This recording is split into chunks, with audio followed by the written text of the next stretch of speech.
Chapter 181. Why did you run over here? Arbor glanced at him. I came to join you guys. Duan Yu replied with a chuckle. You don't need to care about your second junior brother and the rest? Arbor pointedly lifted his chin in Daybreak Sect's direction. Shang Kuan and the others were looking over with unsightly expressions.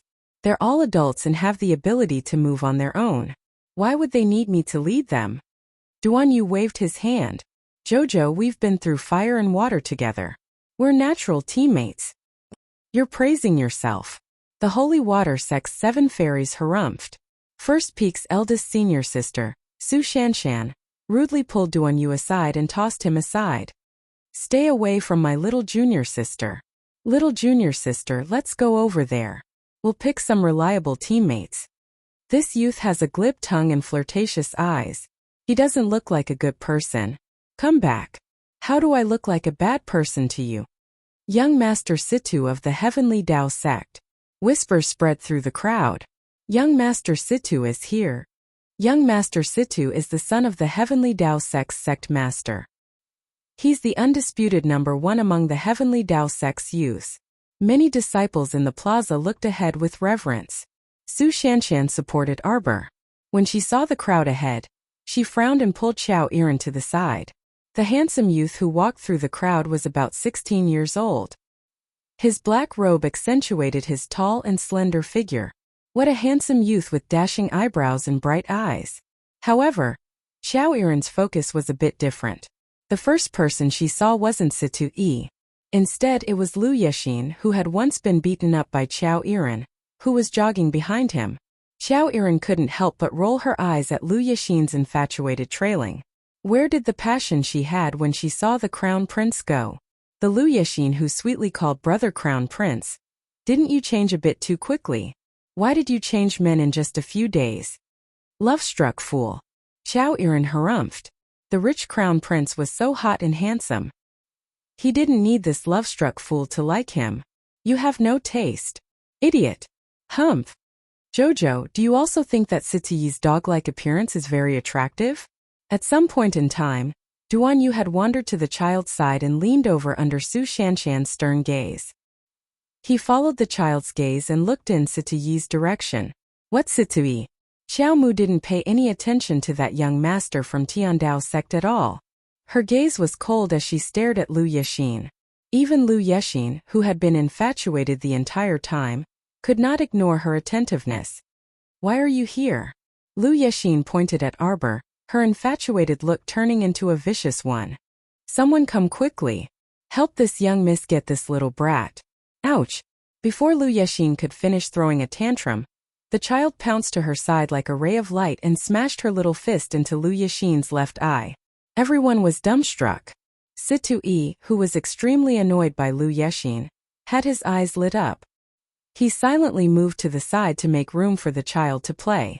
He looked like an onlooker who didn't mind watching a show. The child's soft and fair hands threw out a heavy punch. After a few punches, Lu Yexin cried for her parents and repeatedly begged for mercy. Duan Yu couldn't help but cover his face. Were all children this savage these days? Everyone. Lu Yexin, how dare you bully my little junior sister? Su Shanshan, Li Ling, and the other 7 Holy Water Sect disciples rushed over and angrily rebuked. Chapter 182. Everyone suddenly felt some sympathy for Lu Yexin.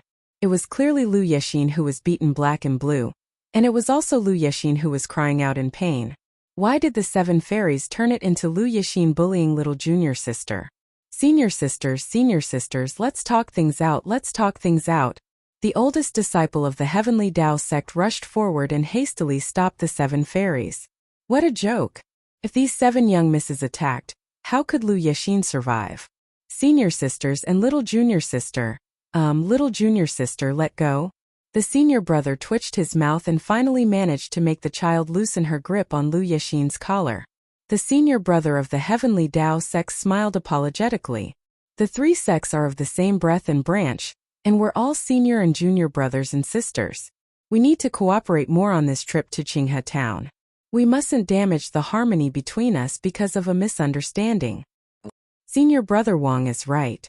Su Shanshan said coldly, however, If someone wants to step on the lion's head and bully my little junior sister. Su Shanshan's scabbard lightly swayed, revealing half of her sword. My sword will let her know how fragile life is. Everyone shut. Senior sister, Lu Yixin really wasn't bullying little junior sister. How blind are you? Moreover, who would dare to bully you? Aren't you afraid of being killed by Peak Master Morong? Everyone simultaneously shifted their gazes to little junior sister. Speaking of which, when did the Holy Water Sect have a little junior sister? Senior brother Wang smiled and cupped his hands. That's right, that's right. The three sects advance and retreat hand in hand and encourage each other. The Holy Water Sect's little junior sister is also our three sects' little junior sister. We can't wait to dote on such a little sister, so why would we bully her? Su Shanshan's expression finally eased. She nodded and walked to the side while holding Arbor's hand. Gu Qingfeng, whose heart was in his throat, breathed a sigh of relief. Why did the three sects always have to bicker with each other? It wasn't good for dogs to bite each other. Thankfully, this small disturbance was resolved, and City Lord Gu appeared with a smile. Everyone, the City Lord's estate has gathered 7 mystic cultivators, 15 body cultivators, and 18 superhumans to assist the three sects disciples to head to Qinghe town. It's up to you all to decide how to distribute the personnel. Those 7 mystic cultivators will be assigned 2 people to each team. The 15 body cultivators were assigned to teams of 5 people, the 18 superhumans were assigned to teams of 6 people, and the extra mystic cultivator was assigned to the senior sisters of the Holy Water Sect. What do you all think? Senior brother Wang suggested. Sure. Duan Yu nodded. Su Shanshan also nodded slightly. Then the Holy Water Sect will go and pick people first, Senior brother Wang said with a smile. Little junior sister, do you want to pick one? Su Shanshan stroked the child's head lovingly. The child looked up at her and nodded before bouncing over to the 7 mystic cultivators. He took out a talisman from his pocket and flicked it. Stop. Fix. Freeze. Everyone was speechless. Why did he feel so inexplicably funny? Just the 2 of them. The child reached out and took the hand of the 2 young men who were a little confused. Both of them had removed a talisman from their foreheads at the same time. The other 5 mystic cultivators stood motionlessly on the spot, probably feeling very aggrieved. The funniest thing was that one of the female mystic cultivators was flirtatiously flirting with her hair and winking. Then she was frozen in place. Situ-E, who was being winked at, felt all the hair on his body stand on end, and he took 2 steps back. Senior brother Wang didn't know whether to laugh or cry. Little junior sister, you can still pick one more. No. Arbor muttered and pulled the 2 young mystic cultivators back to the team. Situ-E Duan Yu. And the others clearly heard the little fellow muttering, useless and wasting food. Chapter 183. These mystic cultivators? City Lord Gu walked up to the 5 mystic cultivators in astonishment and sized them up. Only then did everyone understand that the child wasn't fooling around just now. She really immobilized all 5 mystic cultivators on the spot. And the reason she could lead the 2 young mystic cultivators away was because they weren't immobilized by the talismans the child took out. According to the child's thoughts, these immobilized mystic cultivators weren't even as strong as her, so what use were they? Bringing them along would only get in her way and waste her food. Everyone silently turned to glance at the child. They wanted to ask where these talismans came from, but when faced with the child's expressionless stoic face, they didn't dare to ask anything in the end. Little junior sister. First Peak's second senior sister, Xue Xiao, excitedly grabbed her small hand and lightly squeezed it. Little junior sister, were those immobilization talismans you threw out just now? It wasn't like they hadn't seen immobilization talismans before, but seeing their little junior sister take out a handful from her pocket at once, this was a bit exaggerated. When did Guanlan City's talisman patrician family become so generous and willing to sell so many talismans on the market? There were too many fake talismans these days. Even if they were sold in a talisman shop, they might not be genuine. Thus, seeing their little junior sister take out a handful of talismans at once was truly a bit of an eyesore. Arbor nodded. He took out several talismans from his pocket and stuffed them into his second senior sister's hand. He patted her hand. They can't immobilize level 5 mystic cultivators and above. Body cultivators with cultivations similar to level 5 mystic cultivators probably can't immobilize them either. Because they were heading to Qinghe town, Arbor had already used up the remaining 100 blank talismans in advance. The talismans he drew were all strength, speed, and support talismans. So interesting. I'll go try. Shuexiao also had the temperament of a child. She took the immobilization talisman and ran toward the body cultivators. But this time the body cultivators and superhumans were on guard. When they saw a girl running toward them with an excited expression, they hastily retreated and looked at her with vigilance. Shuexiao gripped the talisman and curled her lips regretfully. It seemed like she couldn't experiment on these people. Looking at their guarded gazes, how hilarious. It was as if she wanted to skin them alive. Xiao, stop messing around. Su Shanshan glanced at her second junior sister helplessly. She held the child's hand and walked forward, picking out 11 people from body cultivators and superhumans.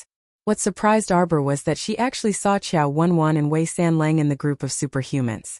Third junior Wei gave her a silly smile, but Qiao Wenwan glared at him as if she wanted to eat him alive.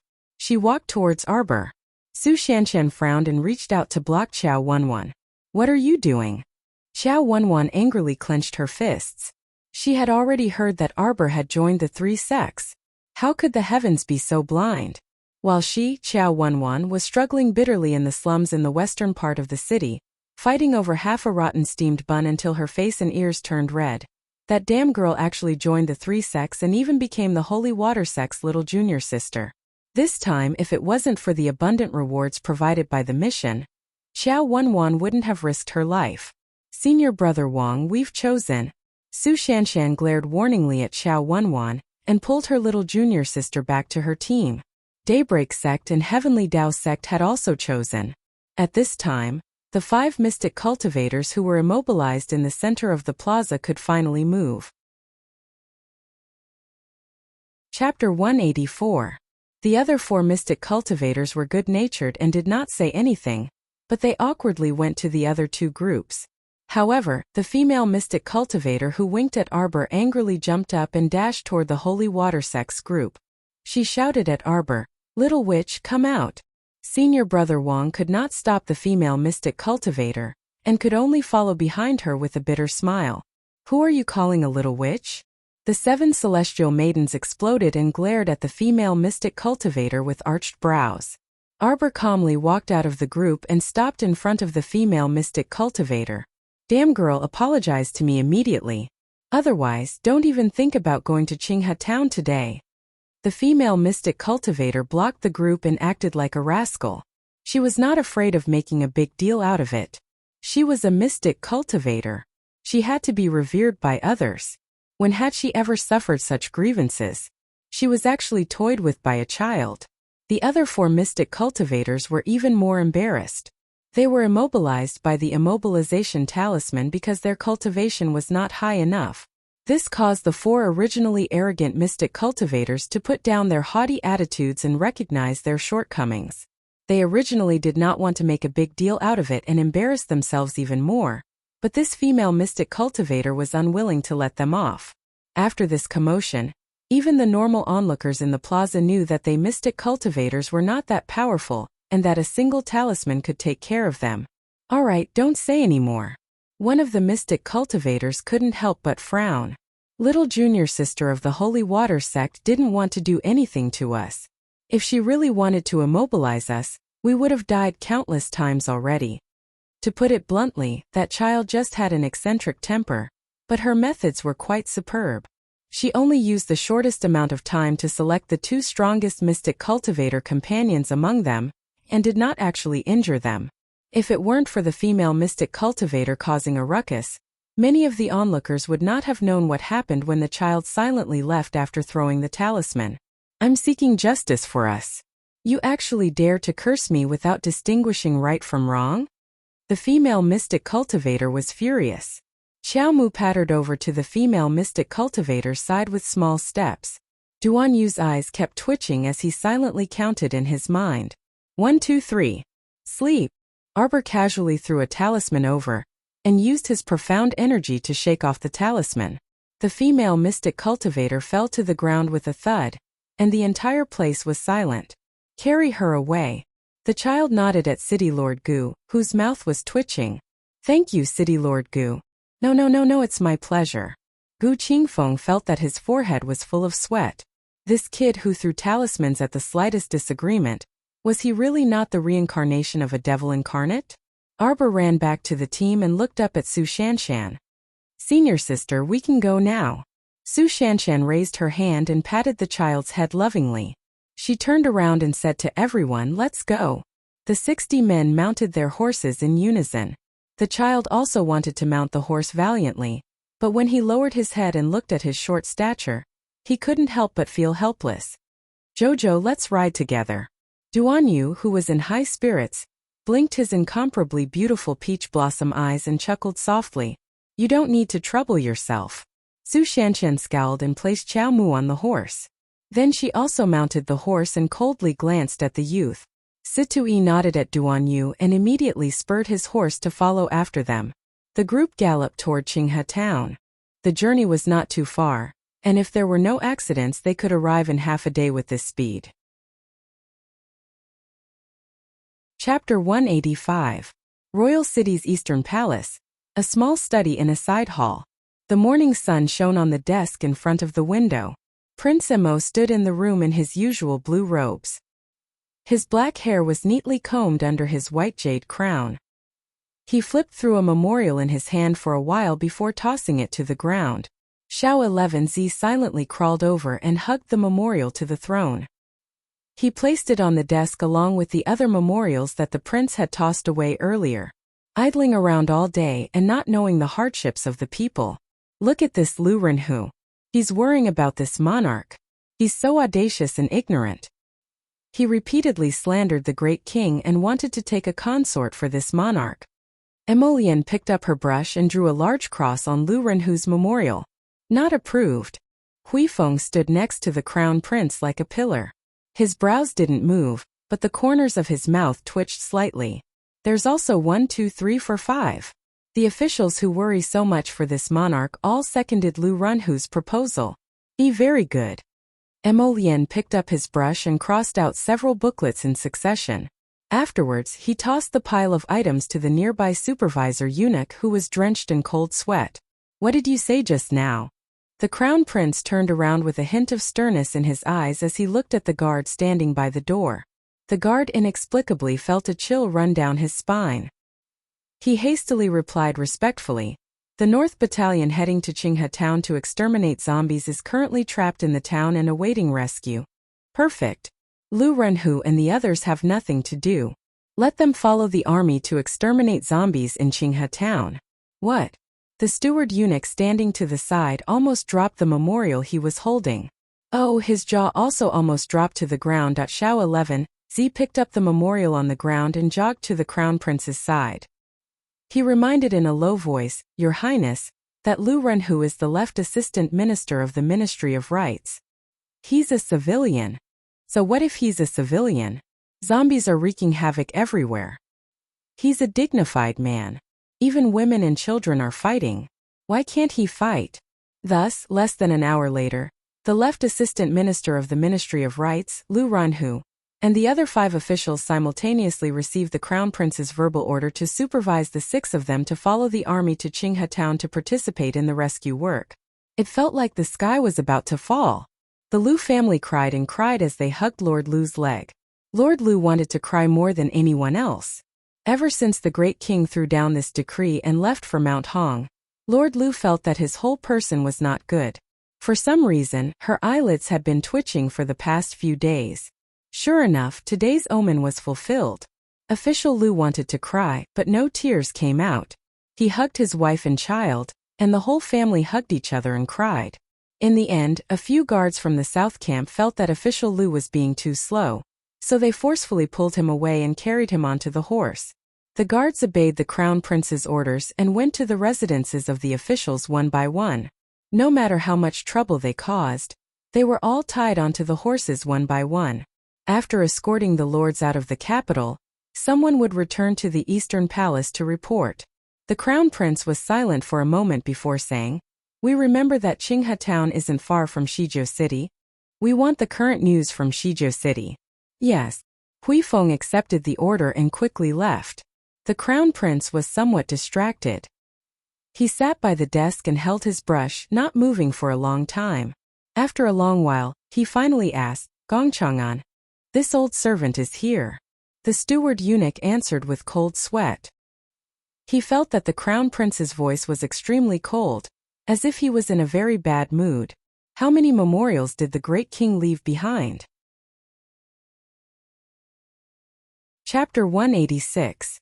Gongchang and silently wiped the sweat off his forehead with his sleeve and said with trepidation, Your Highness, you've been going through memorials for more than a dozen days these past 2 days. There's still about a dozen days left. The crown prince's expression instantly darkened, scaring Gongchang, and into kneeling on the ground and not daring to utter another word. The great king's days are truly smooth sailing, the crown prince muttered indifferently. Leaving him with a pile of work to deal with, he scrambled off to Mount Hong to enjoy his life.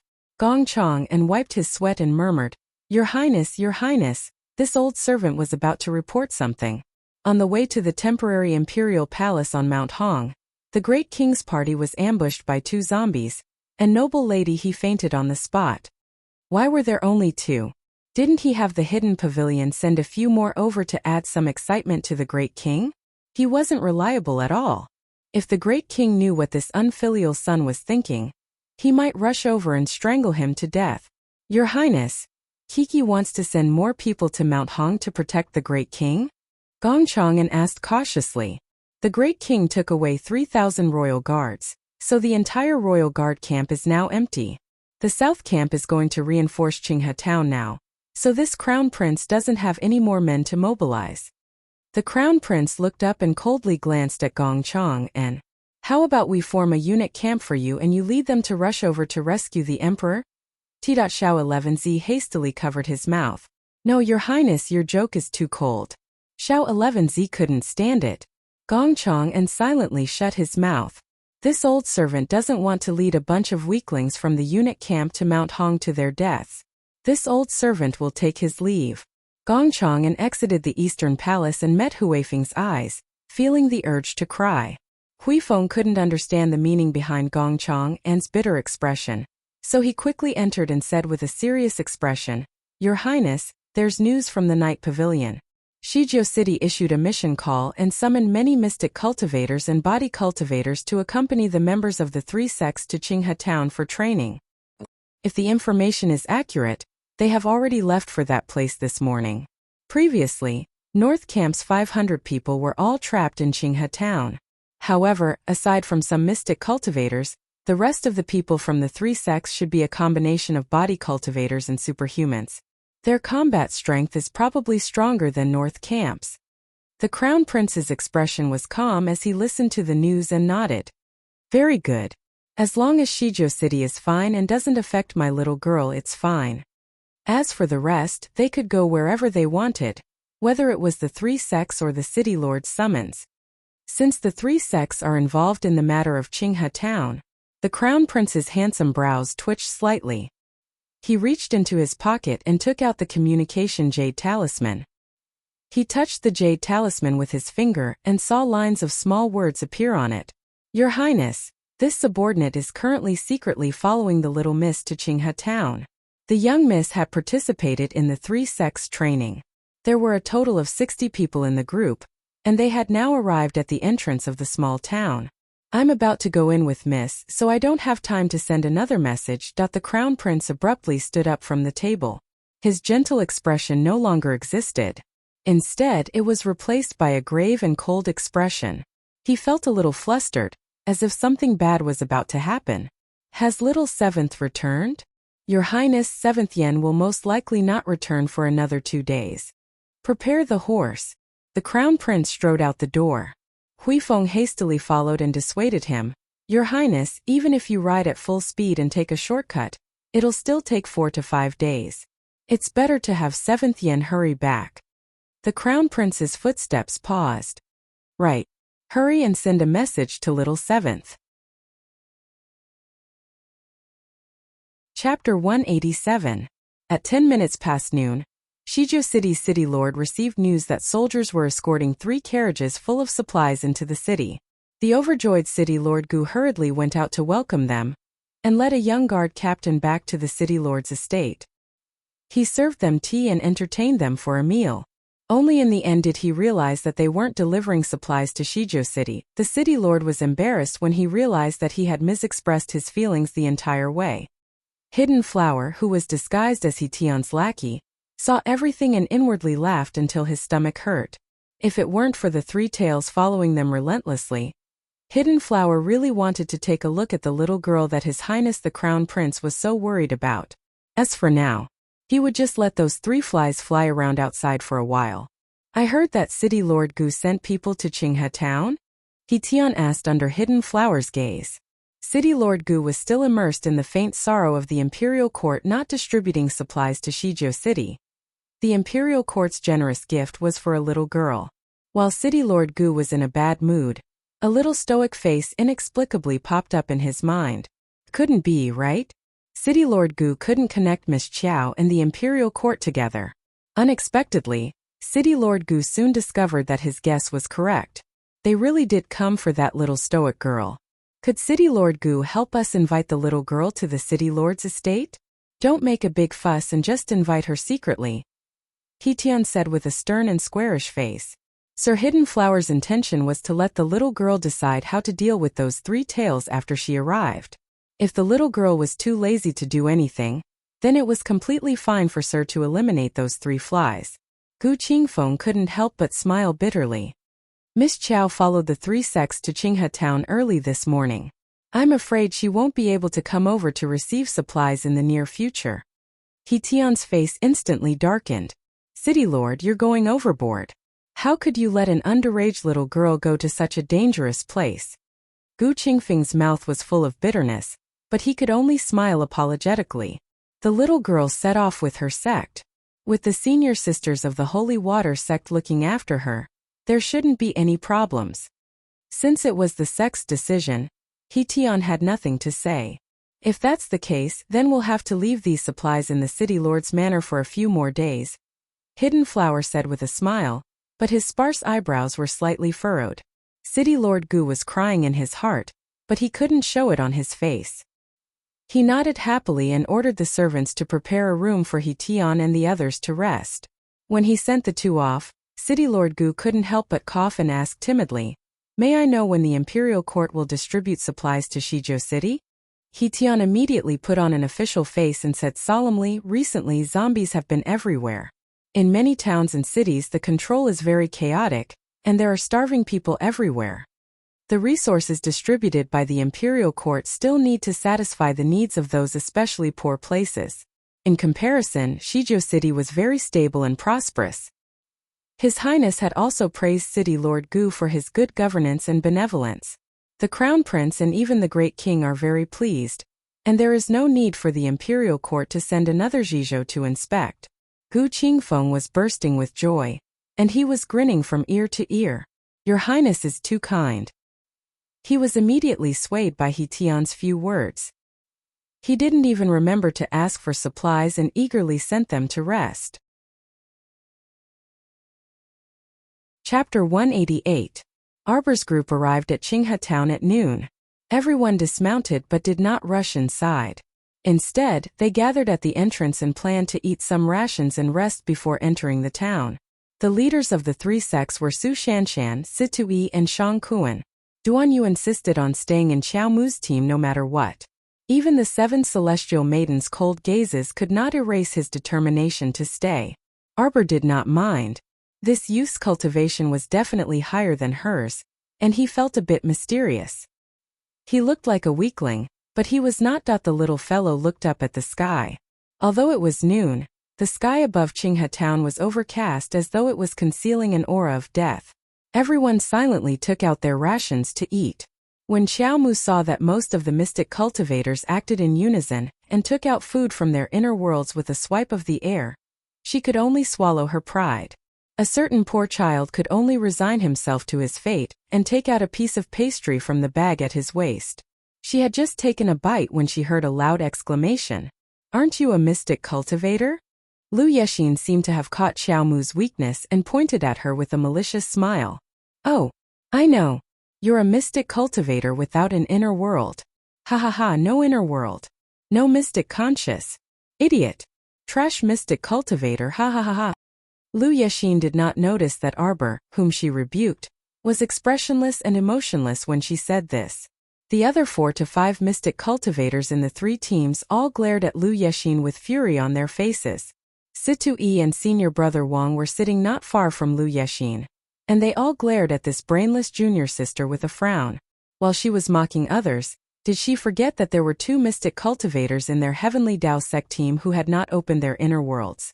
One of them, senior brother Zhao, was already over 30 years old, and being unable to open his inner world was the pain of his life. Lu Yexin originally wanted to annoy Arbor, but she didn't expect to offend more than half of the mystic cultivators present with her words. Duan Yu looked up and looked at the child beside him with interest. Xiao Mu was not to be trifled with, so she would definitely rebuke her. However, ha ha ha. Xiao Mu responded to Lu Yexin's ha ha ha, and let out a series of chuckles. On her palm-sized face, her eyebrows, eyes, and nose didn't move at all. If it wasn't for the sound coming from her mouth, no one would think that she was smiling. He looked like a little doll carved out of jade. After the child finished laughing, she lowered her head and continued to eat the pastries. She didn't have the slightest intention to talk to anyone. Everyone was speechless. Pfft! Duan Yu burst out in laughter. Sure enough, following a child was too interesting. Situi didn't know whether to laugh or cry as he looked at the child. Little junior sister is still young.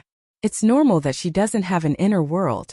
Junior martial sister Lu, I remember that you also just formed your mystic sense a month ago, and successfully opened your inner world. You're 5 years older than junior sister. Hearing Situyi's words, Lu Yexin was so angry that she almost cried. However, no one was in the mood to comfort this willful junior sister Lu. Humph! Su Shanshan and the others snorted. Seeing that Lu Yexin had been rebuked by Situ Yi, they let her off. Senior brother Wang took out a map and said to everyone, "Everyone, please come over and take a look. The entire Qinghe town can be roughly divided into 3 areas. We don't know the exact location of the granary, so we need to split into 3 groups to explore it." Chapter 189. The residential area is concentrated on the east side of town, and there's also a school there. The west side is mostly concentrated with shops, while the north side seems to be a large farm that's connected to a field and a small stream. That's the situation. Everyone decide how to distribute the search areas, Senior Brother Wang said. Su Shanshan nodded. Senior Brother Wang, how about you distribute the search areas? We don't have any objections. Senior Brother Shang, what do you think? Senior Brother Wang good-naturedly looked at Shang Kuan from the Daybreak sect. Shang Kuan shook his head aloofly. We'll follow Senior Brother Wang's arrangements. Senior Brother Wang nodded with a smile. Since no one has any objections, I'll distribute the search areas. Since no one has any objections, I'll distribute the search teams in these 3 areas. Senior sisters from the Holy Water sect will search the residential area and school in the east. The Daybreak sect will search the shops in the west. As for our Heavenly Dao sect, we'll search the farm in the north. Su Shanshan and Shang Kuan didn't have any objections. The north side was relatively large, so Senior Brother Wang's distribution was already considerate of them. We still don't know where that granary is. It could be divided into several warehouses, or it could even be empty. Therefore, it's best to be careful. Searching for supplies is secondary. The main thing is that so many of us came in, so I hope to see everyone leave safely. Senior brother is right. Situi nodded and glanced warningly at Lu Yexin. Junior sister Lu, now isn't the time to mess around. I hope you can rein in your temper and obediently follow the team. Lu Yexin was gloomy, but she couldn't throw a tantrum, so she could only nod sullenly. 6 hours later, before nightfall, gather at the center of town regardless of whether you find the granary or not. Here. Senior Brother Wang pointed heavily at a certain spot on the map. Gather at the central bridge. Okay. Everyone nodded in unison. Su Shanshan held the child's small hand and stood to the side. Pitch-black waves seemed to surge in the depths of her eyes. There was a suffocating sense of discomfort in this place. All right, let's set off. Senior Brother Wang and Situ-yi walked at the very front and led the group of 60 people into Qinghe town. Sanlang, don't you feel that this place gives people goosebumps? Xiao Wenwan followed closely behind Third Junior Wei. She was starting to regret it. Wife, don't be afraid. I'm here. Third Junior Wei felt a little guilty, but it wasn't as obvious as Xiao Wenjuan's. Fear was written all over Xiao Wenjuan's face. She cautiously looked back and forth at the empty town. She shouldn't have been greedy for that dozen caddies of rice and come to such a gloomy place. Xiao Wenwan followed closely behind Third Junior Wei, her heart on edge. She followed the group into the small town. When they arrived at the entrance, the group stopped. Let's disperse here. Remember to gather at the central bridge before dark. Don't get caught up in the fight. Senior Brother Wang didn't finish his words. A piece of bloody flesh fell from the memorial arch above his head. Blood splashed onto the heads and faces of several people. Everyone's heart tightened. Only Xiao Wenwan opened her mouth and howled uncontrollably. But halfway through his howl, he was punched hard in the mouth. The force of the punch threw her to the ground with a bang. Everyone's vision blurred. A nimble and slender figure charged over like an angry lion cub and landed punch after punch on Xiao Wenjuan's mouth. Everyone's hearts couldn't help but tremble as they looked at the bloody teeth that had fallen to the ground. This little fellow was truly ruthless. Chapter 190. Third Junior Wei was dazed from fright. When he finally regained his senses, he hastily rushed forward to stop the fight and said with a sullen face, Jojo, stop fighting, stop fighting. You're almost beating your little aunt to death. Do you want to kill everyone? Arbor's eyes were so dark that not a trace of light could be seen. Arbor flung Xiao Wenwan away and said coldly, scram back to Shizhou City. You don't need to go in. The team doesn't need trash like you, who only knows how to scream when you encounter a little trouble to drag us down. Xiao Wenjuan's mouth was full of blood, and she spat out a mouthful of blood mixed with broken teeth. When she looked up, she glared at Arbor with a venomous gaze and let out a hoarse roar. She pounced forward, wanting to push Arbor to the ground. She wanted to strangle this child who embarrassed her in front of everyone. Unfortunately, before she could get close, Arbor raised his leg and kicked her away. She rolled on the ground and roared as she pounded the ground to vent her anger. If you want to die, I'll fulfill your wish. Arbor stared coldly at the woman on the ground. At this moment, the child exuded a ruthless aura, and a faint white mist of mystic energy surrounded her raised hand. She would lose her life with just one blow. A normal person's life was so fragile. Even a superpowered person would be powerless in front of a mystic cultivator. Third Junior Wei was so scared that he shrank to the side. How would he dare to go forward and say a word? Even Lu Yexin, who had been jumping up and down, did not dare to speak. She only kept sneaking glances at Arbor with a strange mood. She felt that she had always been bullied by the child. Today she suddenly saw her bullying someone else, and so viciously at that. Felt a little strange. In comparison, it seemed that she was not so strict with herself before. At least, her teeth were still in her mouth. Lu Yexin subconsciously raised her hand to touch her mouth. Little junior sister. Su Shanshan slowly walked to her side and gently held her hand. She bent down and picked up the child. Let's go. Xiao Mu's accumulated cold energy slowly relaxed. She looked up at Su Shanshan and silently nodded with pursed lips. Killing an unimportant woman would be as easy as blowing off dust. But why should her junior martial sister bear the bad reputation of killing a relative? Leave immediately. Don't stay. Su Shanshan shouted at Xiao Wenwan with a cold face. She then turned to her team and said, everyone listen to my orders. Don't make any noise. If you attract a large number of zombies to the team, you will bear the consequences. That's right. Calm down when something happens. Don't panic. Senior Brother Wang nodded in agreement. Even the people from Daybreak sect who had always found Arbor an eyesore didn't say anything this time, because they knew very well that if it weren't for Arbor stopping Xiao Wenjuan shouting in time, perhaps many zombies would have been attracted by now. They didn't want to be surrounded by zombies while they were still at the town's entrance. Shang Kuan said solemnly, everyone be careful. We're heading west. After saying that, His sharp gaze swept over the timid 3rd Junior Wei. She's your wife. Take her back to Shijo City. Our team doesn't welcome you. 3rd Junior Wei opened his mouth wanting to defend himself, but Shang Kuan had no intention of listening to him. He directly led the team to the west side of town. Xiao Wenwan was anxious, angry and embarrassed. She kicked and slapped the ground, wanting to make a fuss again, but 3rd Junior Wei pounced over and covered her mouth. Wife, be quiet. Chapter 191. Xiao Wenwan wanted to eat 3rd Junior Wei alive. When she was flung to the ground by Qiao Mu just now, she clearly saw that this cowardly man did not know how to stand up for her at all. Even when he saw that Qiao Mu was beating him viciously, he kept retreating backwards, deeply afraid of being implicated by her. 3rd Junior Wei hurriedly covered Qiao Wenjuan's noisy mouth and dragged her out of the town. Wife, keep your voice down. We shouldn't be fooling around right now. The whole group has left and only the 2 of us are left. If something happens, we won't have anyone to reason with. Reason my ass.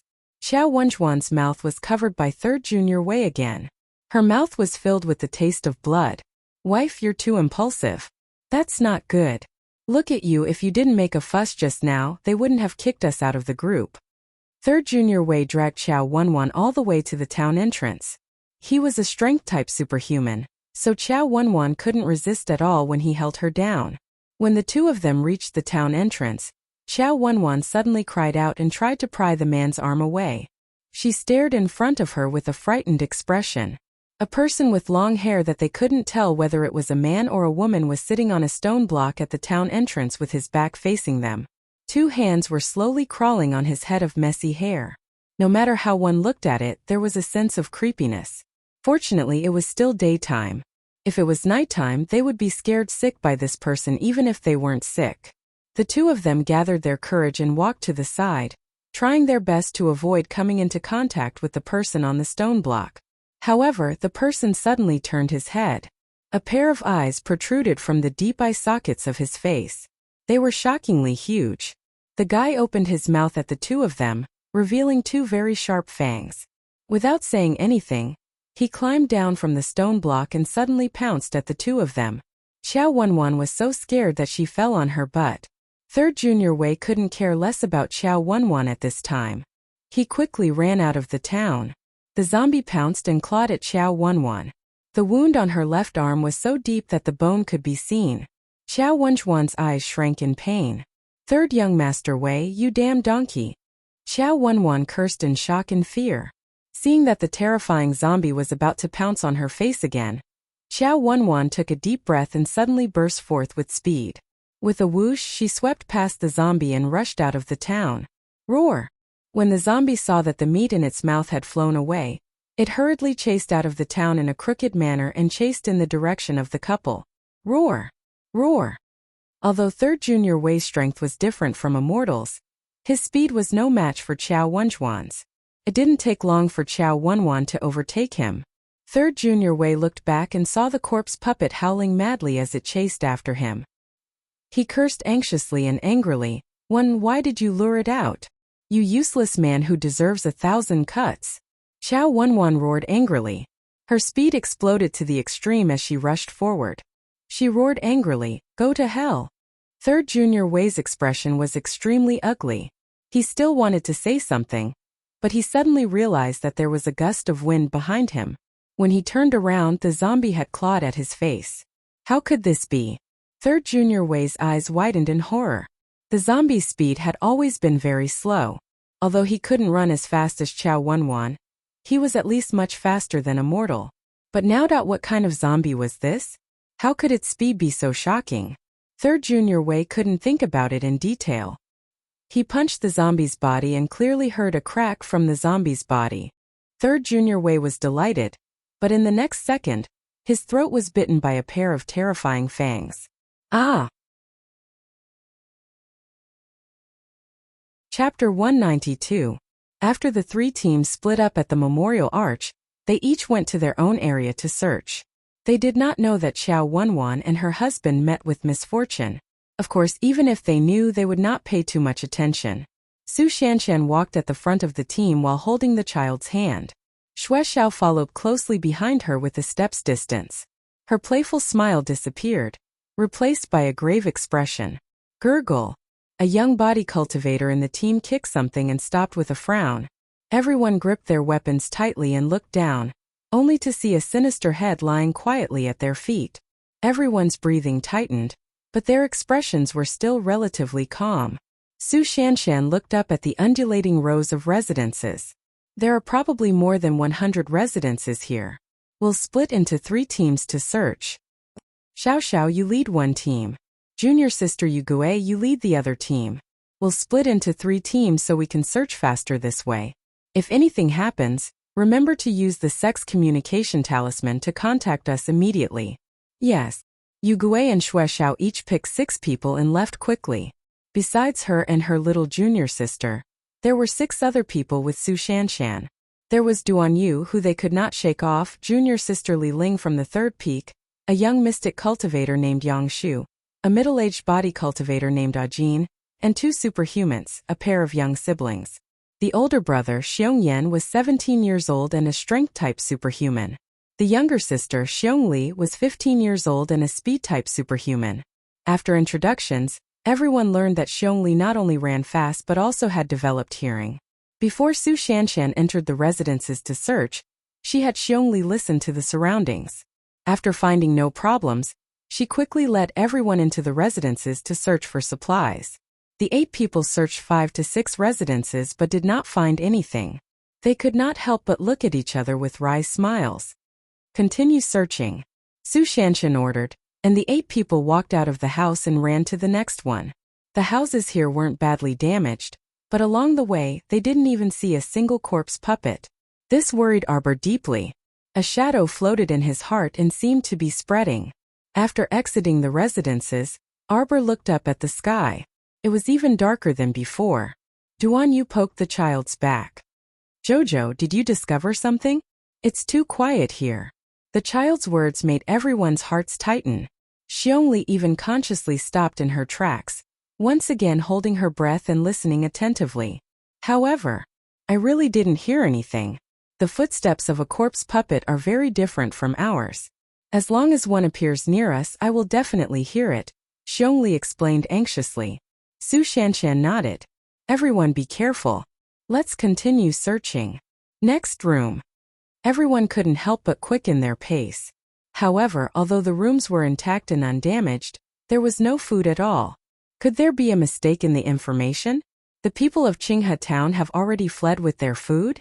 The young mystic cultivator Yang Shu asked with a frown. No, they didn't escape, the middle-aged body cultivator said with a pained expression. How did you know? My in-laws live in Qinghe town. After my wife brought the 2 children back to her parents' home, she hasn't returned since. The middle-aged body cultivator closed his eyes. He had been waiting for his relatives in Shizhou City, but they never came. Then, are you familiar with the town? Chapter 193. The middle-aged body cultivator revealed a bitter smile. I went out to gain experience for several years and didn't return home often, much less have the time to visit my in-laws. Now that he thought about it, he was filled with regret. While he pursued strength everywhere and was busy making friends with all kinds of people, his wife took care of their elderly parents with their 2 children and never once complained to him. But now it was so difficult for him to even see his wife and children again. The young mystic cultivator, Yang Shu, patted body cultivator Ajin's shoulder. He wanted to say a few words of consolation but was unable to say anything after a moment of hesitation. Everyone present was well aware of this. Ajin's wife and children were most likely doomed. Su Shanshan took a deep breath and said, Let's finish searching this area. If we still don't find anything, I think we shouldn't enter these residences one by one. Let's circle to the back and see if there are granaries. Okay. They all nodded without any objections. Arbor gathered his sleeves and followed behind them. He slowly turned his head and glanced behind him. There seemed to be some kind of unease hidden under the peaceful residence district. The 8 of them entered a relatively large residence. This size was one of the best in the entire Qinghe town. Mystic cultivator Yang Shu was the first to kick open the 2 large doors. Everyone cautiously entered with weapons in hand.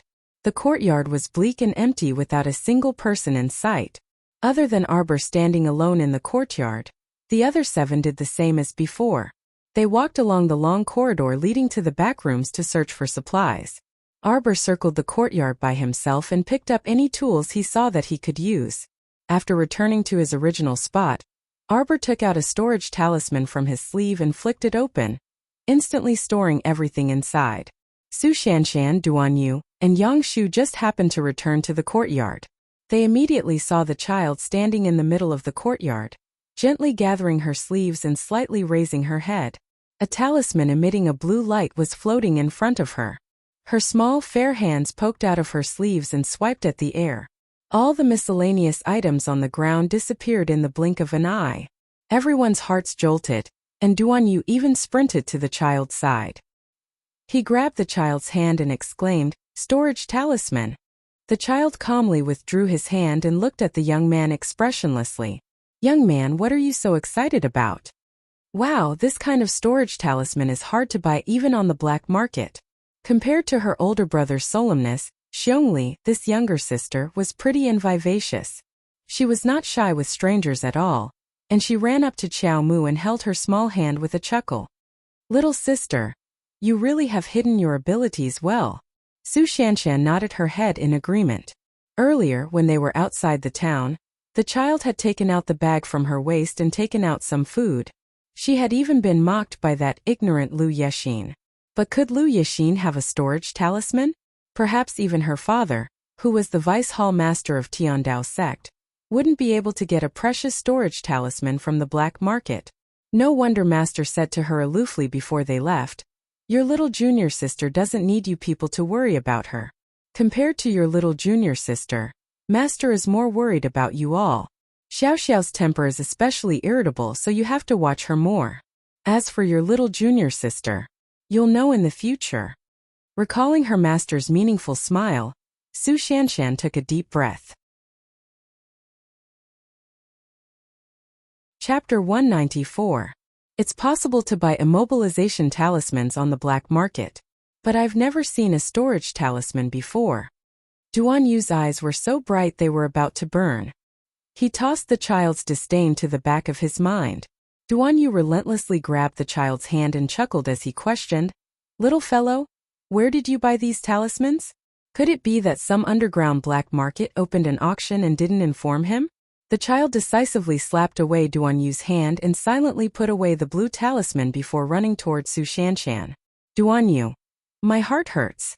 I have such a handsome face that angers the heavens, but why am I so unpopular with this child? Eldest senior sister, let's go." Arbor suddenly paused and pulled Su Shanshan over, a cold glint flashing through his narrowed eyes. The blue talisman jumped out again, and a pitch-black repeating crossbow instantly appeared in her hand. Whoosh! Whoosh! Whoosh! 3 iron arrows shot out like shooting stars. Hoarse screeches came from the sky, and 3 black lumps fell down. They were accompanied by pieces of rotten flesh that softly clattered to the ground. The 7 people instantly gathered around Arbor and looked up in shock. The originally pitch-black sky was now tainted by a large flock of pitch-black crows, turning it completely black. They were like a black iron plate hanging in the sky as they rapidly moved toward the residential area on the east side. Arbor's heart skipped a beat, and he clenched his fists tightly. 3rd-level mutated zombie crows. Why did these things appear in Qinghe Town? The mutation speed was so fast in this life. Mutated zombie crows appeared in less than half a month. What more terrifying things would happen in the future? Or could it be that these mutated zombie crows also appeared in her previous life? So almost all the people from the 3 sects were trapped in Qinghe Town and never returned? In reality, there was no time for her to think about it. Although these mutated zombie crows were not difficult to deal with, there were too many of them. Once they surrounded them, they would probably be wiped out. Moreover, she finally figured it out. Why was this place so quiet? It was likely that the corpses had been eaten by the crows before they mutated, which accelerated the mutation of the corpse crows. It made the entire Qinghe Town look empty without a single zombie to be found. Junior sister Li Ling quickly released the sex message talisman and asked everyone to gather at the town's memorial archway. Su Shanshan said calmly. Li Ling immediately took out the sex message talisman from his inner world and hastily wrote 2 lines of words. Then, he threw it into the sky with a whoosh and watched as it turned into specks of stars and dissipated. It's too late, Grand Senior Sister. Arbor's black eyes narrowed. He quickly took out 7 or 8 talismans from his sleeves and threw them at everyone. Run! Arbor took the lead and ran towards the back of the residential area. At this moment, Su Shanshan also realized that it was unrealistic for everyone to run back to the entrance of the town. The sky in front of them was completely blocked by the mutated cadaveric crows. They flapped their wings that were full of rotten flesh, and as they flapped, smelly lumps of flesh fell from above. The place where Arbor escaped to was an opening. Su Shanshan shouted, "Come over here. Follow little junior sister." Xiongli displayed her innate speed and grabbed her brother Xiongyan, who was running at the very back. With a few jumps, she followed behind Arbor. Soon, the sound of flapping wings came from behind them. The mutated cadaveric crows had caught up. A 3-story residence appeared in front of them. The Qingfeng Academy plaque at the entrance was already broken and lying on the ground. Chapter 195. Everyone rushed into the classroom in 2s and 3s. Because of the speed talisman, everyone was able to display extraordinary speed. Eldest senior sister. Eldest senior sister. Little junior sister. Several pleasantly surprised shouts came from the side entrance. Su Shanshan looked up and saw that Xuezhao's and Yu Gui's teams had arrived. She was overjoyed and quickly waved at them. Quick, let's go in first. The 3 teams converged, and everyone dashed into the academy. They quickly turned around and closed the wooden doors and windows in time. Immediately, they heard a series of flapping sounds as a dozen or so mutated cadaveric crows swooped down from the sky and slammed into the doors and windows. Everyone's hearts clenched tightly as they followed the swaying of the doors and windows. Quick! Move those stools and tables over here. At Su Shanshan's command, many people immediately rushed over and dragged over all the tables and chairs in the academy. They stacked them one by one in front of the doors and windows. Through the crack in the window lattice, Arbor coldly looked at the dense flock of cadaveric crows in the sky and frowned.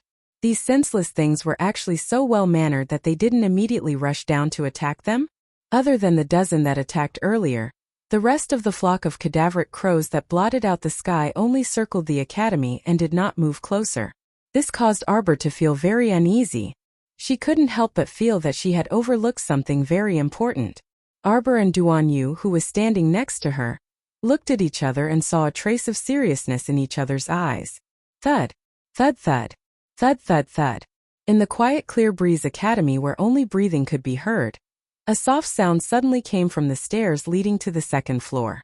It sounded like someone was walking down from the 2nd floor. Everyone's nerves tensed up in an instant.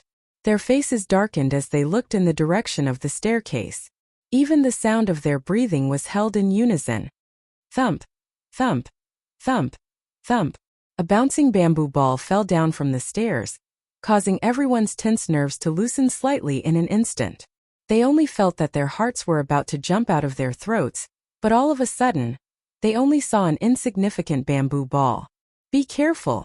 Xiaomu suddenly raised her crossbow and struck a zombie that was about to pounce onto her teammate, causing it to fall to the ground. Everyone looked up and sucked in a breath of cold air. There were several large holes in the wooden floor of the 2nd floor of the academy. 4 or 5 corpse puppets were jumping down from the holes. Some were hanging upside down from the ceiling, their protruding eyes full of hostility. One after another, people swallowed their saliva. They were so shocked that their breathing almost stopped. However, none of them were pushovers. At first, they just didn't react as fast as Arbor, but after they reacted, they didn't even need the captain's instructions. They consciously formed groups of 2 or 3, and rushed towards the zombies that were pouncing on them. They quickly took care of those things, including the ones that were hanging upside down from the ceiling. Little sister, thank you for your reminder. The young mystic cultivator who had almost been pounced on by the zombie cast a grateful glance at Arbor. At that moment, everyone's attention was attracted by the bamboo ball that fell down the stairs. Only the child saw the danger above his head. It had to be said that his level of meticulousness was comparable to a mystic cultivator with decades of experience. Arbor pursed her lips and didn't say anything. She only nodded at the young mystic cultivator. Chapter 196. Su Shanshan looked up at the dilapidated ceiling above her head. Should we go up? Let's go up and take a look. They nodded hesitantly. When everyone walked up the stairs, only the middle-aged body cultivator, Ajin, stood there and stared motionlessly at the bamboo ball on the ground. This was the bamboo ball he personally made for the two children before he left home last time. Children. Ajin looked up at the broken ceiling with excitement in his eyes. Ajin, what are you doing? Su Shanshan turned around and looked at the middle-aged body cultivator with a frown. He still had time to daydream at a time like this? Did he have a death wish? Ajin returned to his senses and suddenly bent down to pick up the bamboo ball. He took the lead and dashed upstairs with loud footsteps. Ajin, the young mystic cultivator Yang Shu, looked at the middle-aged body cultivator in astonishment. This Ajin didn't speak much the entire way up, but he was very cooperative with the team. He had never lost his composure like this and ran off alone without a word. Go up, Arbor ordered coldly. What happened to him? Xue Xiao turned to Su Shanshan and spoke quickly. Eldest senior sister, we wanted to rush to the town entrance after receiving your message, but it was too late. It's the same for us, and we sacrificed a teammate on the way here. Senior sister Yu Gue said grimly. Senior sister Yu Gue, this has nothing to do with you. It was that superhuman who disregarded your orders and ran away recklessly that killed him. Also, he almost implicated us. Yu Gue sighed. The more critical the situation, the more you have to remain calm. That body cultivator brother didn't listen to senior sister Su and ran up alone. I'm afraid. Su Shanshan also frowned, her expression unsightly. Let's go up. Pay attention to your feet and be careful. Don't push and shove in a panic.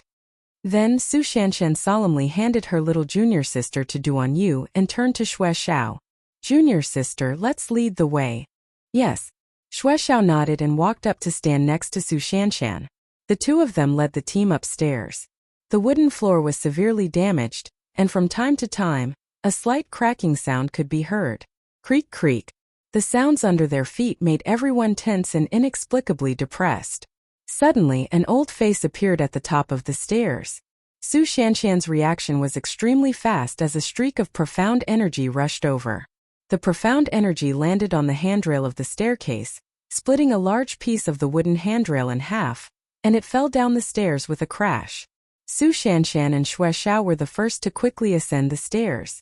Xiong Yan and his sister followed closely behind them, while Duan Yu walked in the middle of the crowd with the child in tow. After the group of people had all gone upstairs, they very vigilantly spread out to both sides, paying attention to the dark environment around them. The floor was very dark, and there should be a lobby in the middle. The wooden doors of the 2 rows of rooms on both sides were tightly shut. The middle-aged body cultivator, Jin Zhengheng, stood in front of Su Shanshan and Xue Xiao and said anxiously, Don't do anything, everyone. They're all residents of Qinghe Town. Don't hurt them. Everyone took a closer look and realized that there were 7 or 8 people hiding behind the middle-aged body cultivator. There were men and women of all ages, and one of them was the old face that had appeared at the staircase earlier. Everyone got into their attacking stances. Their faces were tense, and there was no smile on their faces. They're zombies. No, they aren't zombies, they aren't. Jin Zhengheng's hands tightly hugged 2 9- and 10-year-old children as he looked earnestly at Su Shanshan. Chapter 197. In the darkness, the two sides confronted each other. The second floor was completely silent. Su Shanshan frowned as she looked at the children in Ajin's arms. Her gaze then shifted to the 7 or 8 townspeople behind Ajin. These people did not look like zombies. Other than their extremely thin bodies, dry lips, and thick dark circles under their eyes, there seemed to be nothing special about them. Ajin nervously hugged the 2 children and vigilantly scanned Su Shanshan and the others. How long have you been here? The girl's cold voice emerged from the crowd. Her teammates subconsciously moved to the side, revealing the girl's small figure that was half a person's height.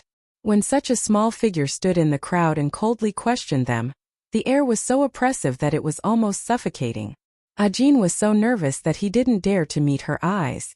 Qinghe town and our village had a zombie outbreak on the same day. If my guess is correct, these people probably ran into Qingfeng Academy to hide for more than 10 days. The soft childish voice carried an eerie chill. You are all normal people. I really want to know how they managed to survive these 10 days with no food and water. Following her words, Su Shanshan and the others tensed up again. They gripped their weapons and assumed a battle stance. Little Mississippi, the elderly man who had shown his face at the staircase earlier, walked shakily to Ajin's side and said with a sincere expression, I am the mayor of Qinghe town. I beg you experts, please don't harm our town's townspeople. Everyone is already very pitiful. The old man trembled as he walked toward Su Shanshan and wanted to salute her respectfully. Xiao Mu suddenly released an iron arrow, which abruptly struck the old man's left arm. The old man fell to the ground with a loud thud. His torn sleeve revealed an arm with twisted veins. His fingers were slightly bent, and his fingernails were abnormally sharp. He mutated, Arbor said coldly. The iron arrow had clearly pierced through the old man's arm, but no human blood flowed out. Everyone gasped at the same time. The mystic cultivator's weapons were covered in a layer of mystic energy. The body cultivators clenched their fists, and the superhumans were all ready to attack. Arbor finally understood why he felt uneasy. Since the level 3 corpse crow had appeared, it meant that there was a level 3 corpse puppet here. The large flock of cadaveric crows was intimidated by the level 3 mutated corpse puppet, so they only hovered in the sky and did not descend. Once they were summoned, the consequences would be unimaginable. Level 1 and 2 zombie puppets would only stupidly strangle their opponents until they stopped breathing and became a dead man. Moreover, it would take a certain amount of time for a dead person to slowly mutate into a rank 1 zombie. Level 3 corpse puppets were completely different. Compared to the previous 2, level 3 corpse puppets were not only faster, but their strength was also greatly increased. A level 3 mystic cultivator could effortlessly dispose of 3 to 5 level 1 and level 2 zombies, but when faced with the simultaneous attacks of 3 to 5 level 3 zombies, they could only be suppressed and beaten. The scariest thing was that these monsters that had evolved into level 3 corpse puppets had become fond of eating human flesh. Once scratched by a level 3 corpse puppet, the victim would also mutate into a corpse puppet after the incubation period of 15 days. They would completely lose their human thoughts and enter a state of brain death. Arbor only took one look at the old man's arm and knew that the old man had entered the late stage of the incubation period. It had been at least 7 days since his arm was scratched by a level 3 corpse puppet. Kill them. The old man curled up his body and suddenly exploded with an ear-piercing roar. Chapter 198. Along with this roar, his body shook with force. A tightly shut wooden door suddenly burst open, and a corpse puppet with one blind eye and half of its face covered in white fur rushed out. It had an extremely ferocious appearance. The thick stench of blood rushed into everyone's nostrils. Boom! Su Shanshan promptly threw out a burst of mystic energy, forcing the zombie to retreat several steps. At the same time, the Holy Water Sect's senior and junior sisters revealed their blades and covered themselves in mystic energy, working together to encircle and annihilate this zombie. In a flash of cold light, the mystic cultivators had already surrounded this level 3 zombie. Level 3 zombie, concentrate your mystic energy and hit its head. Arbor shouted as he coldly stared at this zombie. This zombie was an ordinary level 3 zombie. According to her calculations, there should be a level 3 mutated zombie here. Could it be that it was still hiding in the dark? Hence, Arbor did not join the battle. Instead, his icy gaze searched the surroundings. Duan, I'm here. Duan Yu grabbed the child's hand. Make this place brighter. No problem. The youth finally had a use for his skills. He happily took out a small bead from his pocket and lightly flicked it with his finger. Swoosh! That object flew into the air, illuminating the entire second floor. He thought he would receive the child's praise, so he turned to look at her with a beaming face. Unexpectedly, he received an irritated eye roll. Duan Yu, are you the beads of an abacus? He plucked and moved. As teammates, shouldn't they have taken out illumination pearls to illuminate this place? Duan Yu was speechless. No, this illumination pearl is very High class, okay? The area it illuminated could support the entire floor. And it was very convenient to carry around. It was 1/5 smaller than a normal luminous pearl, but it was much brighter. Only the concealed weapons patrician family, the Duan clan, had this kind of illumination pearl. 2 years ago, when he left the Duan clan in a rage, he plundered many good things, including the map of the Hulun Mountains Peach Garden Mystic Realm. However, in the end, that mystic realm benefited this little girl instead. Just thinking about it made him angry. Do you still have the core ravaging thunder you used to blow up the mountain last time? Take out those two. If the corpse crows rush down later, blow it up. The little girl said ferociously. Duan Yu looked at her very helplessly and aggrievedly. But the core ravaging thunder is very difficult to create. Ever since we parted ways at Hulun Mountain, I have only made one. If I use it now. Use it. The little girl patted the young man's waist. Actually, she wanted to pat his back, but she was too short. But I only have one. The little girl glared fiercely at the young man in front of her. In less than 3 seconds, the young man was defeated.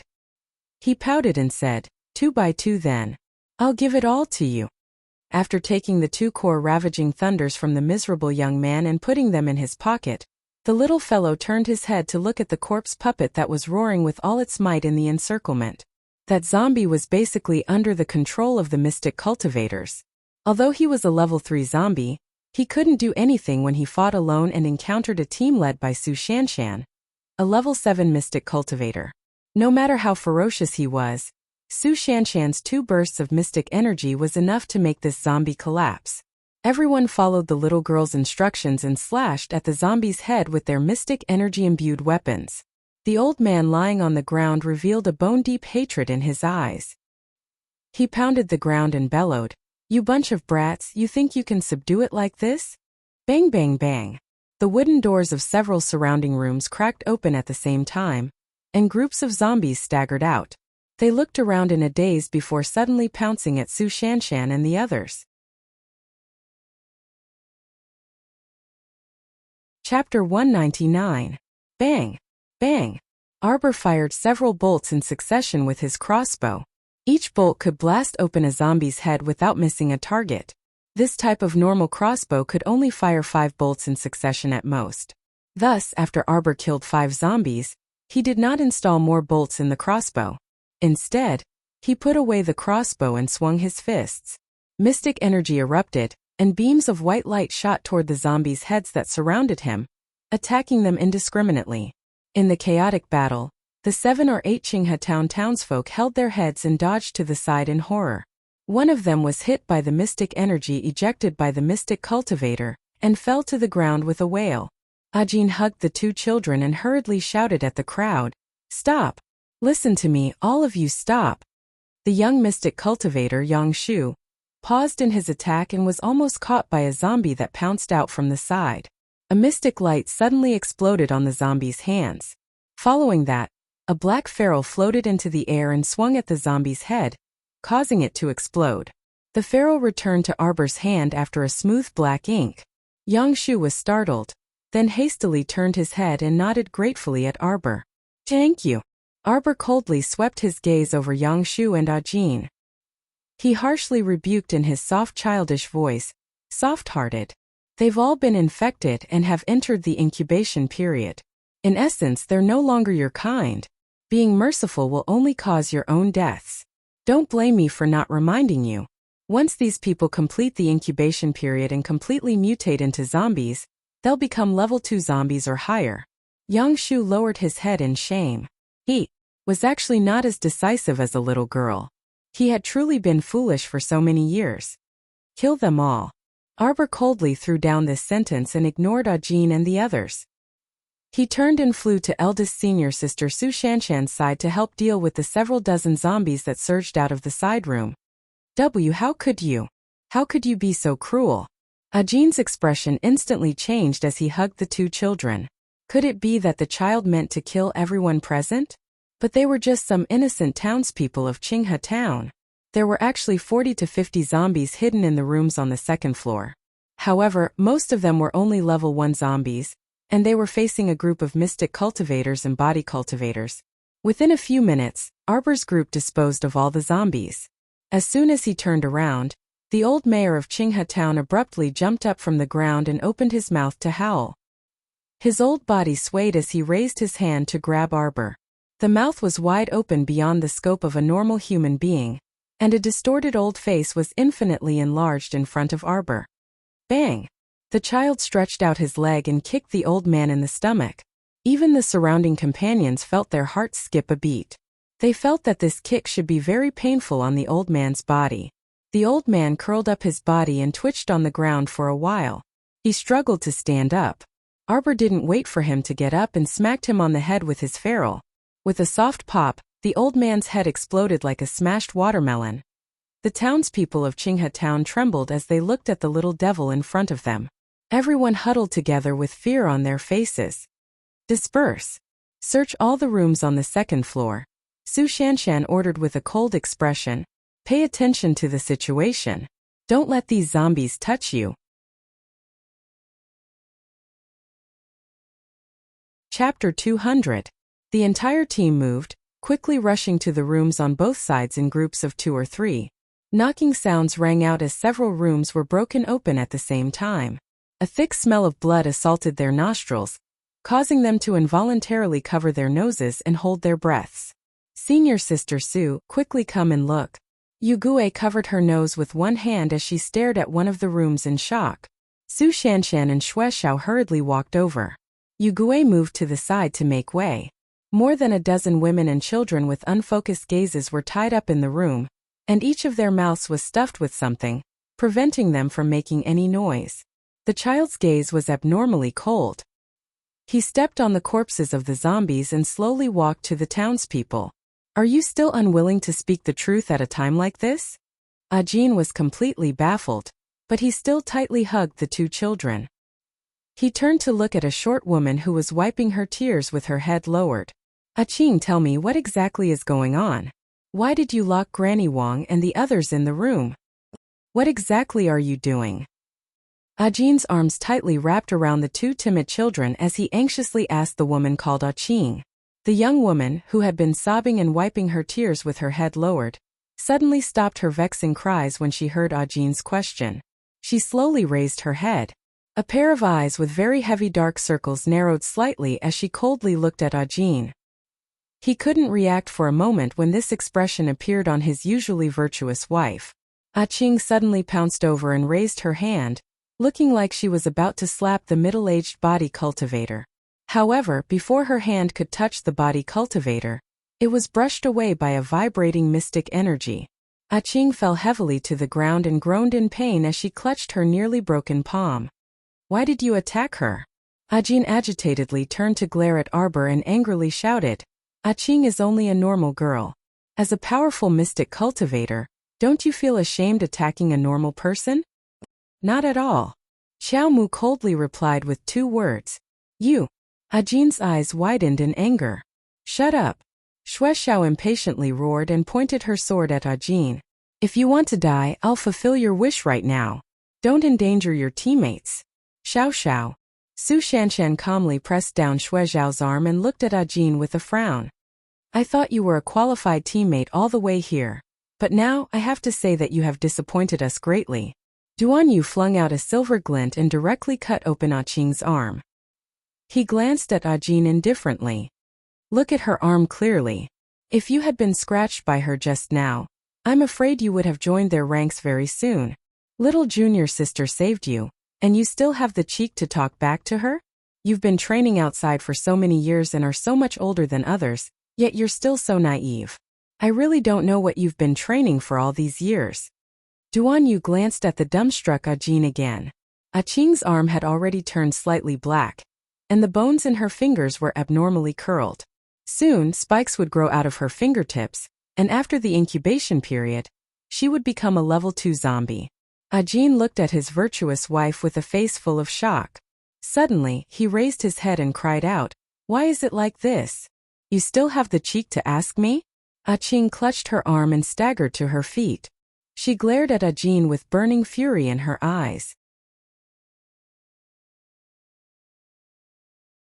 Chapter 201. When the children and I were in danger, where were you? When the children and I were on the brink of death, where were you? When the children and I were short of food and rice, and had nothing, and were about to starve to death, where were you? The 3 consecutive heavy questions made Ajin dizzy and his face pale. He hugged the 2 children's shoulders tightly, trembling all over as he looked at his wife, who questioned him with tears and blood. You still have the face to question me? The young woman finally stood up, pounding her chest hard as she shouted herself hoarse. If I hadn't sought refuge with the mayor, if I hadn't racked my brains and struggled at death's door to survive with the children, do you think that after more than 10 days, would you still be able to see me and the children? Ajin knelt on the ground powerlessly with a thud. A grown man actually cried on the spot with tears streaming down his face. We're just ordinary people. The young woman approached Arbor and the others step by step, shouting with all her might, we just want to try our best to survive. Survive. Is it wrong to do this too? The second floor of the Qingfeng Academy was dead silent. Everyone slowly fell silent under the woman's questioning voice, and for a moment, they were actually speechless. The young woman sobbed, her voice trembling as she said, we're not like the lords who have the ability to protect themselves and have supreme power. You were able to survive in such a terrible world.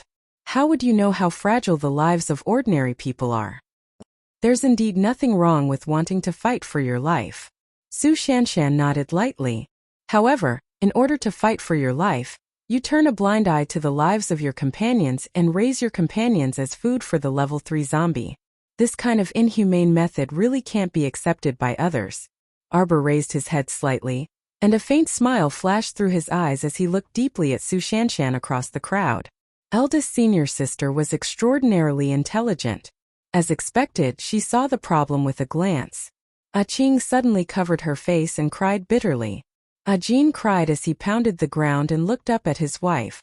Is what she said true? Is it? Where are your father-in-law and mother-in-law? Did you also give your father-in-law and mother-in-law to the zombie as food? Qing suddenly cried and knelt down, her tears soaking her clothes. She couldn't help but shake her head and say, I didn't want to. I didn't want to either. Su Shanshan's cold eyes stared fixedly at Qing, who was crying on the ground. She said softly and firmly, for the sake of our lives we can choose to lose our dignity.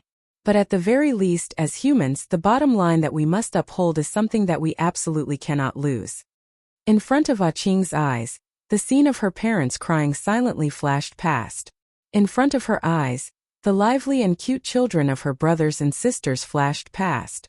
For the sake of survival, she had already completely abandoned her own nature, and had already completely abandoned these close relatives of hers. Qing sobbed and murmured, I'm sorry. There was no turning back now. After the zombie tide broke out in the town, we were forced to move here.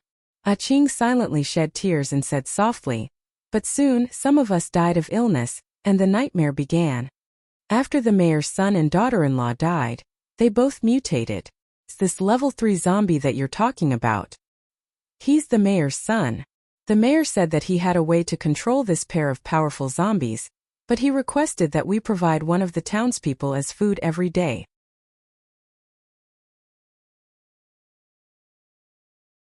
Chapter 202. Your Excellency, you're right. It's truly very lowly and pitiful to lose our dignity and struggle at death's door like this. Qing closed her eyes. We've already thrown away too much in order to survive. We've completely lost ourselves and have no future. But in reality, the little girl was right. We were still infected in the end. Qing turned to look at Arbor and cried with a bitter smile. We discovered this situation 2 days ago. One of the townspeople suddenly mutated. My hand and the children's hands were all scratched by her. Jin's entire body was cold, and his hands were trembling. Bit by bit, he removed the tattered clothes on the 2 children's arms. His gaze was fixed on the bruises on the children's arms.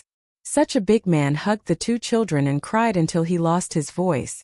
Everyone was silent, unable to say a word. Even the most cold-hearted person could feel some kind of emotion flowing in their hearts.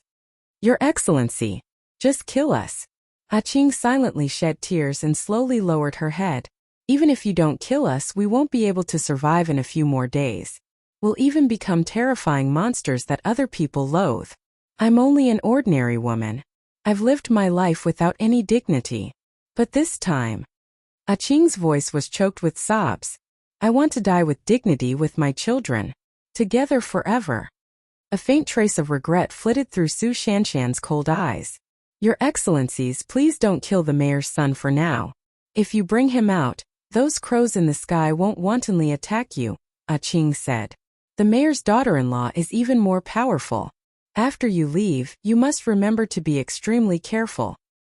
Also, the imperial court sent a troop of soldiers here earlier. They're sealed off at the northern farm. A townspeople with dark circles suddenly spoke, because powerful zombies like the mayor's son and daughter-in-law appeared here. Those low-level zombies that mutated at the beginning didn't seem to dare to come over. However, they're gathered at the farm. If possible, I hope that your Excellencies can save even more people. Don't let them become as miserable as us.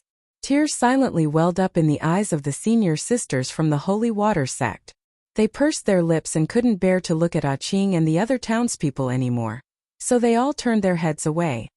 Qing, this time our family will not be separated again. Jin stopped crying and hugged the two children tightly. He looked up at his wife. No. Qing was shocked. She shook her head and said, Go. I don't want you here. You are no longer qualified to die with us. Qing. Jin carried the two children to his wife and held her hands tightly. No, I'm qualified. From now on, I will no longer abandon you and the children for the sake of pursuing illusory strength. We will be together forever, forever, forever. Qing pursed her lips tightly and tears rolled down her cheeks. Although her body was cold when she clenched her fists, it was incomparably hot. Even her dead heart began to thump, thump, thump, thump. Have you decided? Su Shanshan stared coldly at the middle-aged body cultivator. Yes. The middle-aged body cultivator stood up and bowed with one hand across his chest. Thank you, my teammates, for your support and help along the way. I want to be willful one last time to be with the person I love the most. I wish you all the best on this trip. Xiongli turned her head away and couldn't hold back her tears anymore. Okay. We respect your decision. Su Shanshan nodded lightly. Everyone stood before this middle-aged body cultivator with awe and respect. They raised their hands in unison and bowed with one hand across their chests. We wish you all the best, our friend. Xiaomu took a deep breath and blinked before turning around and heading downstairs first. Duan Yu's gaze followed the child. It wasn't until everyone tied up the level 3 zombie to the first floor that they heard a muffled explosion from the second floor. Chapter 203. Watching his teammates go to their deaths with smiles on their faces as they reunited with their families, he felt very uncomfortable in his heart. Arbor reflexively clenched her small fists and raised her head slightly. She felt like she was standing alone on the edge of a cliff. Her vision was blurry in the boundless darkness, and she couldn't hear or see anything. Suddenly, a pair of gentle hands picked her up and gently patted her back. Arbor smelled a familiar scent and laid her small head on Su Shanshan's shoulder. Her muffled voice came from her shoulder. Eldest senior sister. Don't be afraid. Eldest senior sister will protect you. The child's heart skipped a beat, and she didn't move away from Su Shanshan's shoulder for a long time. Only Su Shanshan felt a drop of iciness rolling down her neck. The child softly murmured, Eldest senior sister. If only I had met you earlier. If she had met eldest senior sister in her previous life, no matter what happened in the end, she wouldn't have had to fight to the death for her dignity and honor. Su Shanshan's heart tightened. For some reason, she felt that when the child softly murmured those words, her heart seemed to be filled with sorrow. You won't be alone. Su Shanshan strode forward with the child in her arms. Xue Xiao and Li Ling dragged the trussed-up corpse puppet. The group took a deep breath and moved toward the entrance of Qingfeng Academy. After everyone moved away the tables and chairs blocking the entrance, Xue Xiao and Li Ling dragged the level 3 corpse puppet to the front of the group. Although Qing said that with this level 3 corpse puppet in hand, the flock of corpse crows in the sky would be more cautious, everyone's hearts were still hanging by a thread. They all entered a tense state of preparation for battle. After Xue Xiao and Li Ling dragged the level 3 corpse puppet out of the door, The group of people behind them walked over. Everyone was a few steps away from the two of them. They looked up at the sky and saw the flock of corpse crows hovering in the sky. Sure enough, they were just hovering in the sky and didn't show any signs of swooping down. Only then did their suspended hearts slightly relax. Su Shanshan promptly said with the child in her arms, "Go north." The group from Heavenly Dao sect went north, but according to the townsfolk of Qinghe Town, a large number of corpse puppets had gathered there. There were even troops sent by the imperial court that were trapped there. I hope things aren't that bad. The child held the two core ravaging thunders in her pocket. She didn't want to use these two hidden weapons that could blow up half a mountain unless it was absolutely necessary. Although the core ravaged thunder was powerful, its sound was also abnormally terrifying. Such a sound would gather a large number of zombies. Even the zombies outside Qinghe Town within a 50-kilometer radius would be attracted. The group ran towards the north of Qinghe Town. They didn't run far before they saw a group of people from the Daybreak sect led by Shang Kuan rushing toward them in a very sorry state. When the two teams met, Shang Kuan rushed towards Xue Xiao and Li Ling and shouted anxiously, "Run!" A large flock of black corpse crows was coming from that direction. 3 of our teammates are trapped inside and haven't made it out. Captain, look! A member of Shang Kuan's team pointed at the flock of corpse crows circling above Xue Xiao and the others.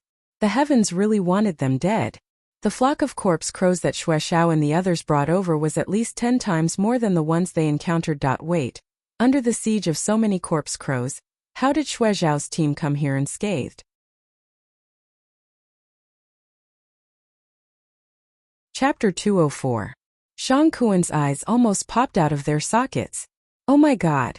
What the hell is this? Xue Xiao and the others are so capable. With such a large flock of corpse crows behind them, they didn't even bat an eyelid. They even had the leisure to wave and greet them. Senior brother Shang, you're here too. Just in time, let's not go to the central bridge. Come with us to the north to find the people from Tiandao sect. Who's just in time with you? Shang Kuan really wanted to curse.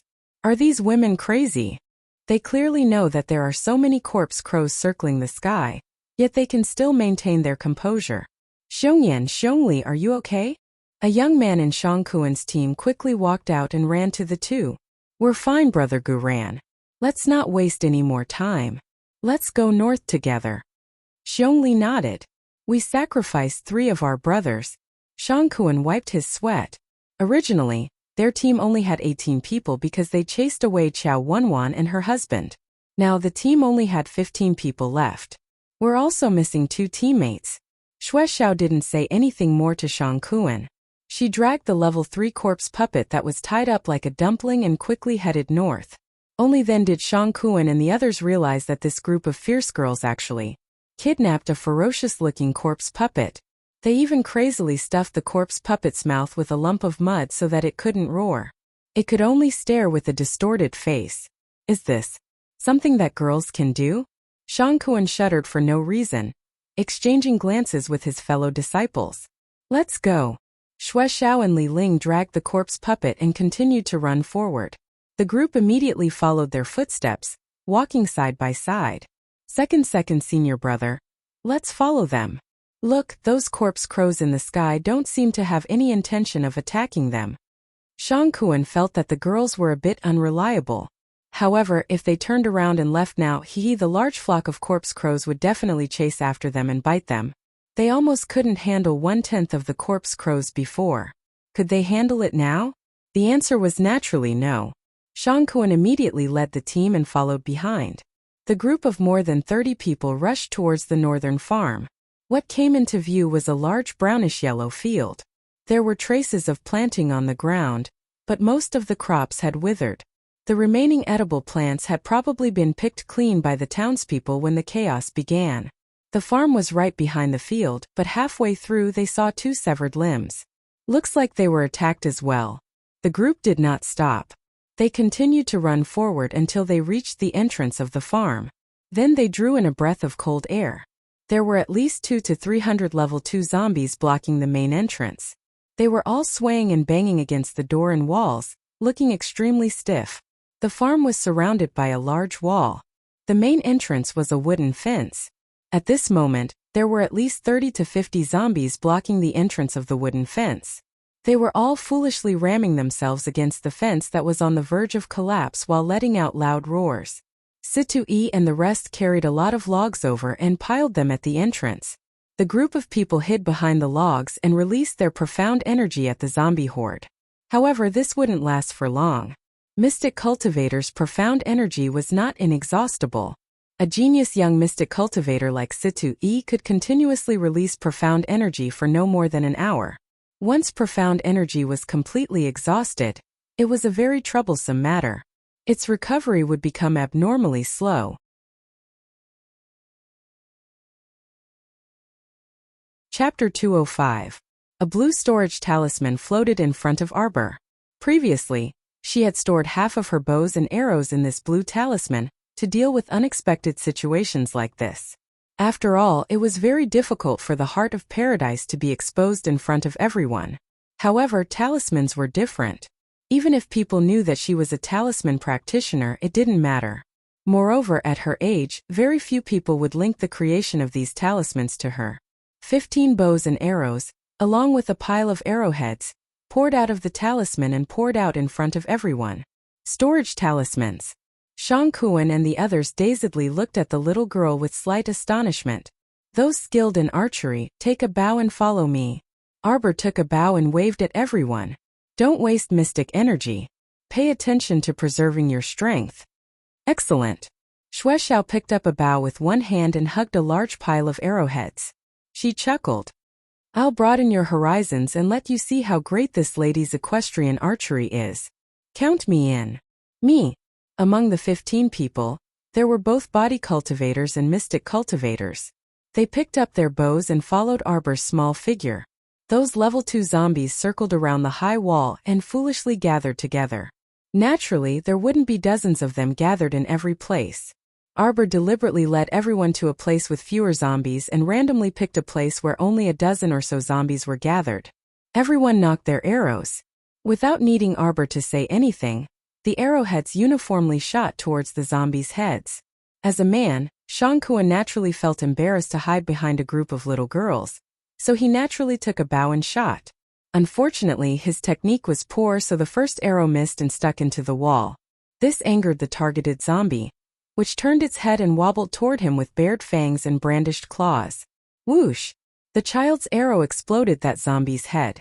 Shangkuan's arm trembled slightly. When he turned to look, he saw the child, who wasn't even half his height, using her strength alone to draw a bow that was the size of her body. Her eyes were covered in a layer of deep ice, and no trace of a smile could be seen. Were all children this terrifying these days? Let's go. Arbor was the first to jump off the embankment and dash towards the wall at an extremely fast speed. As he ran, he smoothly released 2 arrows in a row, directly shooting the 2 corpse hags that were swaying toward him, causing them to fall backwards. The group of senior sisters from the Holy Water sect rapidly followed behind her, and they couldn't help but praise her in their hearts when they saw this. No wonder Master, Aunt Master, said that little junior sister didn't need them to worry about her at all. Their little junior sister was truly outstanding and dazzling. The child leaped and bounced up. His small figure swiftly moved over the tall wall and landed steadily with one hand on the ground. After that, everyone carried their bows and arrows and leaped over the wall and landed behind the child. Before they could even catch their breaths, everyone rushed straight towards the pile of logs where Situe and the others were. When Situe and the others heard the sound of something heavy falling to the ground, they nervously looked at the side of the wall, thinking that some zombie had climbed over the wall. In the end, they saw a group of teammates running towards them. At this moment, everyone in the Tiandao sex group felt their hearts heat up. They excitedly stood up from behind the pile of logs. How is everyone? Su Shanshan led everyone over in quick steps. Senior Sister Su, everyone's here. Situe looked at the people behind Su Shanshan with a moved expression. We're in the same team. If we're leaving, we'll naturally leave together. Su Shanshan tilted her head. Her gaze was as cold as usual, but her words made everyone's blood boil.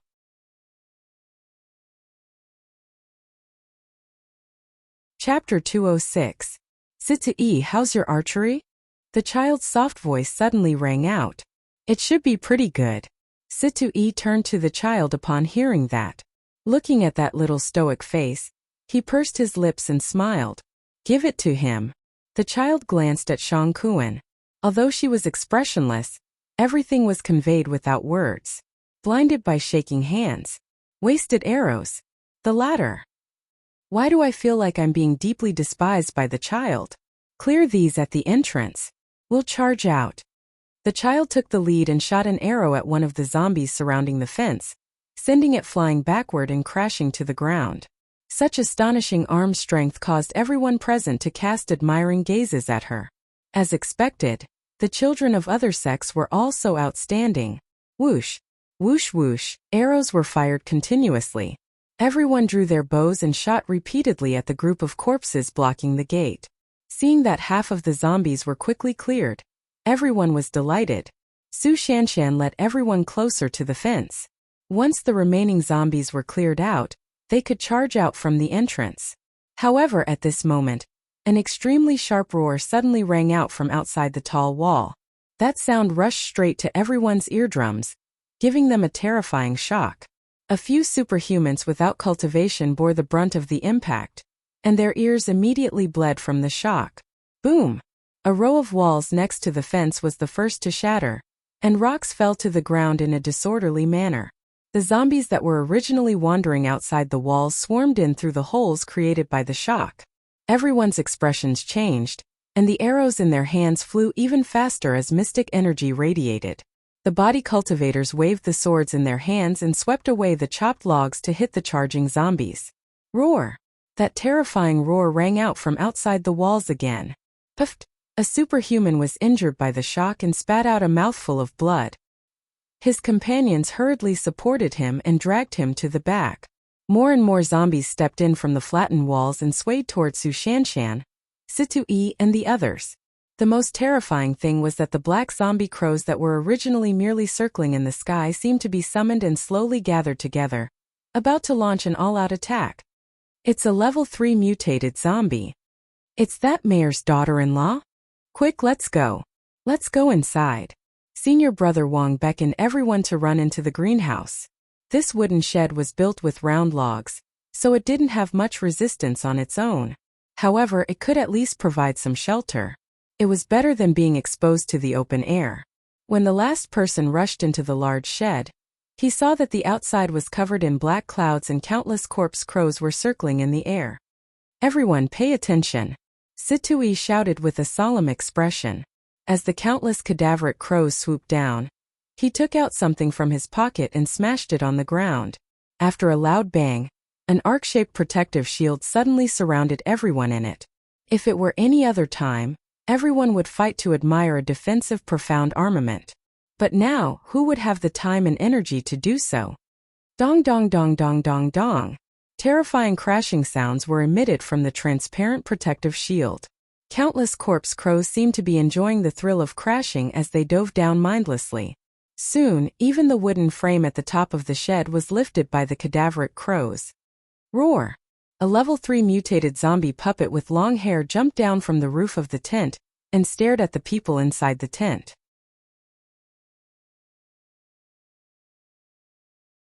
Chapter 207. When the level 3 zombie jumped down, it happened to come into close contact with Lu Yexin, who was inside the barrier. How close was it? It was so close that their noses were practically touching through the barrier. Ah! Lu Yexin let out a high-pitched shriek, scaring all the teammates around her. That's enough. They weren't scared to death by the zombie but were nearly scared to death by your shriek. If word got out, they would laugh their heads off. The level 3 zombie clawed at the transparent barrier, producing a clang. Go go go go! Senior Brother Wang shouted. Everyone supported each other, and some brawny men directly carried the injured. Everyone ran toward the back of the large shed with the transparent barrier. Lu Yexin ran in the middle of the team, stumbling and crooking. The people around her were unlucky and kept being bumped around by her. However, seeing that a young girl like her was trembling in fear at this terrifying scene, the others didn't say much. However, compared to Lu Yexin's trembling legs, Xiao Mu's calm and composed gaze appeared a bit abnormal. She was 5 years younger than Lu Yexin. You're not scared. Duan Yu ran beside the child and saw how fast she moved and jumped. If it weren't for the many people blocking the way, the child probably would have reached the front by now. You can just imagine it as a plaything that can jump. What's there to be scared of? As Qiao Mu said this, she even found time to pat the youth's waist. Don't be scared, I'm here. Duan Yu. Why did he freaking have the urge to laugh? If it weren't for the wrong place and time, all his teammates would have laughed. Are you sure you're not trying to be funny by expressionlessly saying this in such a soft and cute voice? Duan Yu looked up at the sky speechlessly. Say, don't you think it's very ugly and disgusting? It's disgusting. The child leaped over the logs on the ground, but you'll get used to it after looking at it too much. How? How the heck can you get used to it? Duan Yu, why do I feel like I'm talking to a non-human? I suspect that you're not a human from Sikong planet. You might be a little monster from another star field. Su Shanshan, whose eyes were cold, couldn't help but twitch the corner of her mouth. Little junior sister was really a classic little person. Shuexiao couldn't help but laugh out loud. Junior sister is right, young man, you've seen too little. You'll get used to it if you see it more often. Why don't we turn back now, block that level 3 zombie, and interact with it more? I have to thank your entire family. Duan Yu fell silent. I'm a young man, so I don't argue with little girls. That would be ungentlemanly. Everyone run. There's a closed support shed in front of us, and it seems to be quite sturdy. Senior Brother Wang shouted, and led the team straight ahead. Everyone also saw the closed shed at the same time. All the logs in the shed were tied together with very thick ropes. It was indeed much stronger than the previous shed. Let's go in and hide first. There were 7 or 8 injured special ability users in the team who needed to go in and adjust. Everyone's nerves were stretched taut the entire way, and when they reached the closed shed, their breathing was very rapid. Lu Yexin flew forward and kicked open the shed's door, wanting to run inside first. Senior Brother Wang quickly grabbed her hand. Junior sister Lu, don't be rash. Let's see the situation first. Ah! Lu Yexin screamed.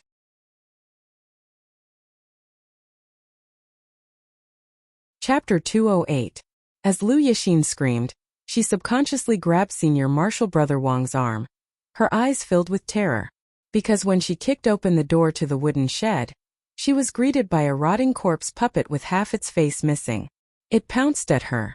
At such a close distance, Lu Yexin was so scared that she peed her pants and almost fell to the ground. Senior Marshal Brother Wang decisively grabbed Lu Yexin and flung her backward to meet the corpse puppet head-on. A beam of mystic energy hit the puppet's head. However, the swaying corpse puppet didn't fall. Instead, it clawed at Senior Marshal Brother Wang even more ferociously. Its 2 hands, so rotten that the bones poked through the skin, grabbed Senior Marshal Brother Wang's neck tightly. Senior Marshal Brother Wang choked and coughed. Fortunately, Situ-E reacted in time and hit the corpse puppet's head again with a beam of mystic light. Half of its head fell to the ground and rolled beside Lu Yexin's feet. Before Lu Yexin could scream, she was kicked twice by the furious sect brothers. Shut up! Senior Marshal Brother Wang let out a long sigh of relief and coughed violently several times while clutching his throat. Everyone saw that his neck was already bruised and had a faint blood stain. It was obvious that the corpse puppet had used a lot of strength. Just as everyone breathed a sigh of relief, Arbor glanced at the corpse puppet's half-head lying on the ground and suddenly raised her crossbow to aim at Senior Marshal Brother Wang's head. Everyone was shocked. Some even subconsciously tried to stop Arbor.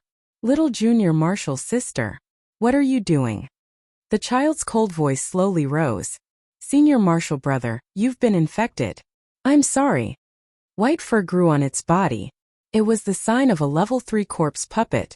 On the half-head on the ground, half of its face was clearly covered in white fur. There was a long bloodstain on Senior Marshal Brother Wang's neck. The wound had already been cut open. He had been scratched by a level 3 corpse puppet. At most, it had an incubation period of 15 days. After that, he would mutate. Only by completely erasing him now would they be able to put an end to the trouble that was about to happen. The Heavenly Tao sect brothers' eyes instantly turned red. No, it can't be. Let's go in first. Senior Marshal Brother Wang was exceptionally calm. He ordered everyone to move into the enclosed shed. Corpse puppet! Xiongyan shouted. Among the 20 or so people who were huddled in the corner, one of them stood up shakily. His lips were cracked, and he couldn't even speak clearly. No, don't do it, my lords. We are soldiers of the Imperial Court. We are all soldiers of the North Battalion, not zombies. The soldier who spoke swallowed hard and finished his sentence. Xiongyan blocked the door with his hand. Although everyone had entered the house, they were still on high alert. Gume said, just now a level 3 corpse puppet jumped out from among you. You must have been scratched as well. No, I didn't, the soldier explained with difficulty. We've been trapped here for about 4 to 5 days. That guy started acting weird last night. Sir, we tied him up. Who knew that he would suddenly break free and rush to the door?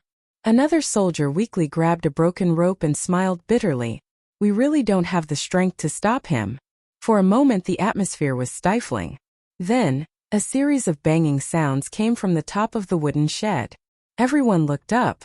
The level 3 mutated corpse puppet was lying on the wooden shed and hammering the shed.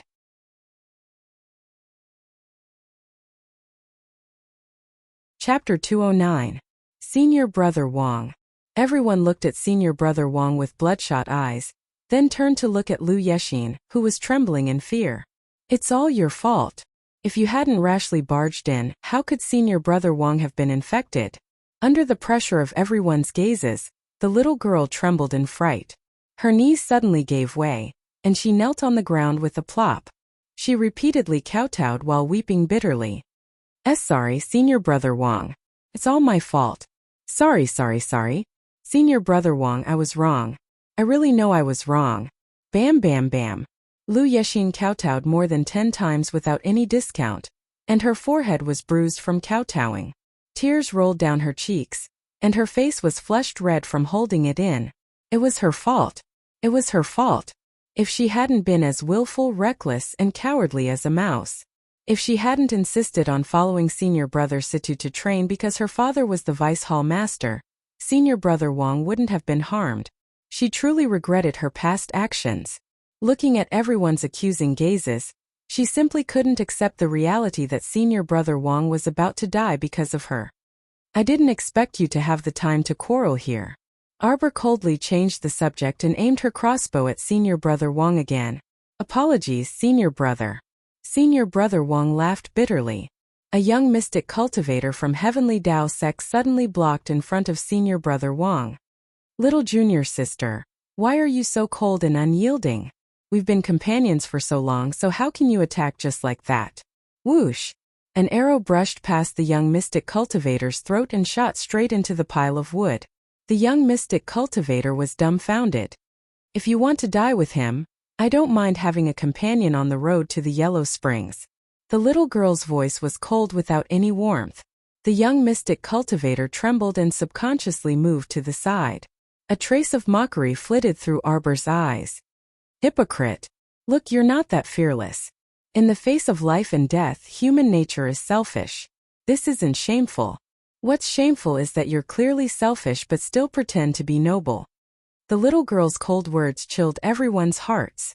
The young mystic cultivator, in particular, was unable to retort and lowered his head in shame. Silence. There was no other sound other than the sound of something hitting the top of their heads. Junior sister. Senior Brother Wang smiled bitterly. Will I immediately turn into a zombie? You will have an incubation period of 15 days. But... Arbor looked at him meaningfully. The feeling of counting the days and waiting for death is not very pleasant. Senior Brother Wang suddenly laughed. I'm not afraid of death. Don't worry, little junior sister. Before we leave Qinghe town, I will give you a complete explanation. Arbor looked at him deeply. I'm sorry, Senior Brother Wang. From his previous life until now, there had been no cure for the zombie infection. If she met with misfortune, she would personally deal with herself. Because being a walking corpse was even less dignified and arrogant than being in his previous life. Rather than struggling at death's door to live, it was better to die as he pleased. Xiaomu walked up to those North Camp soldiers with small steps. Those unlucky ones who were scared out of their wits kept retreating. They felt that the child in front of them was a very scary person who would attack without warning. Arbor tossed them a bag of pears. If you can move after eating, stand up by yourselves. Each and every one of you is like a bear. You're really smearing your master's reputation when you go out. The soldiers. Why did they feel angry yet speechless?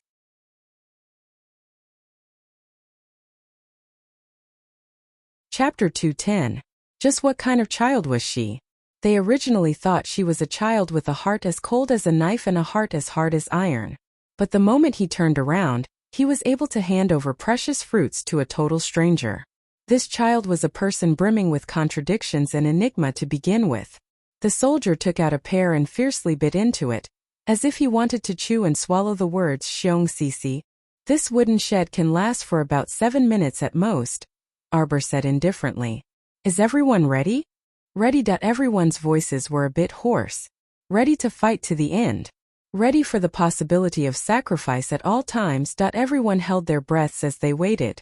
The mystic cultivators were doing their best to recover the mystic energy in their bodies. Perhaps we will die here today. Arbor's expression was still indifferent. Even in the face of this kind of crisis, she still had that familiar stoic face. But before we die, we must do our best to obliterate these corpses that intend to humiliate us. The child's words made everyone's breathing tighten, and the blood in their bodies boiled endlessly. Kill! Someone raised their sword and roared. Everyone's blood boiled as they roared. Bam! The roof of the shed was finally overturned by the persevering level 3 zombie. That thing howled as it jumped down. Its head was covered by long hair, and the 2 eyes hidden within seemed to be looking at the level 3 zombie beside Arbor. Arbor cleaved down with her ferrule and cleanly chopped off the level 3 zombie's head. Everyone. Weren't they hostages? Just kill them like that, alright? Roar, roar, roar. The level 3 zombie went crazy. He shoveled up the wooden shed with his fists and kicks. With a leap, its protruding eyes locked onto Arbor, and it quickly pounced over. Bam! Arbor raised the flying ferrule in her hand and ruthlessly slapped the zombie's face.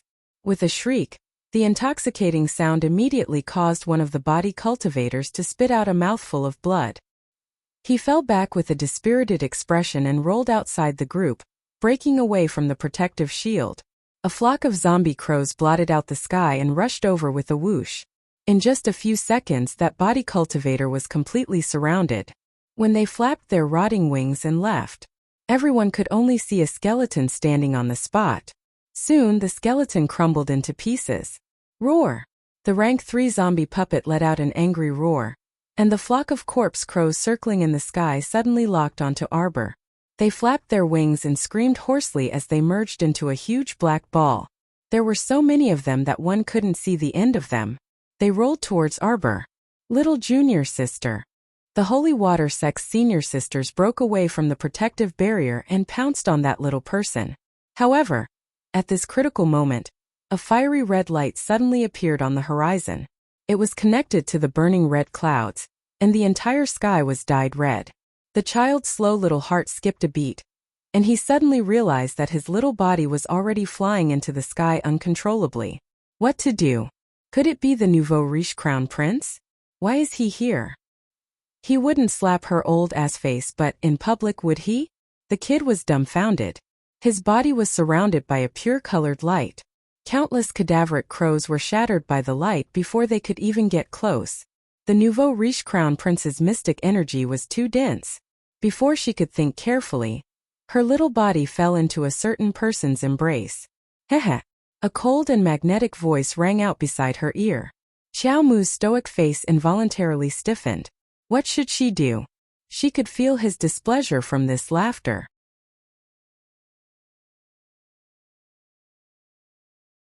Chapter 211. Only then did the child realize that she had been swept into a certain someone's arms at lightning speed.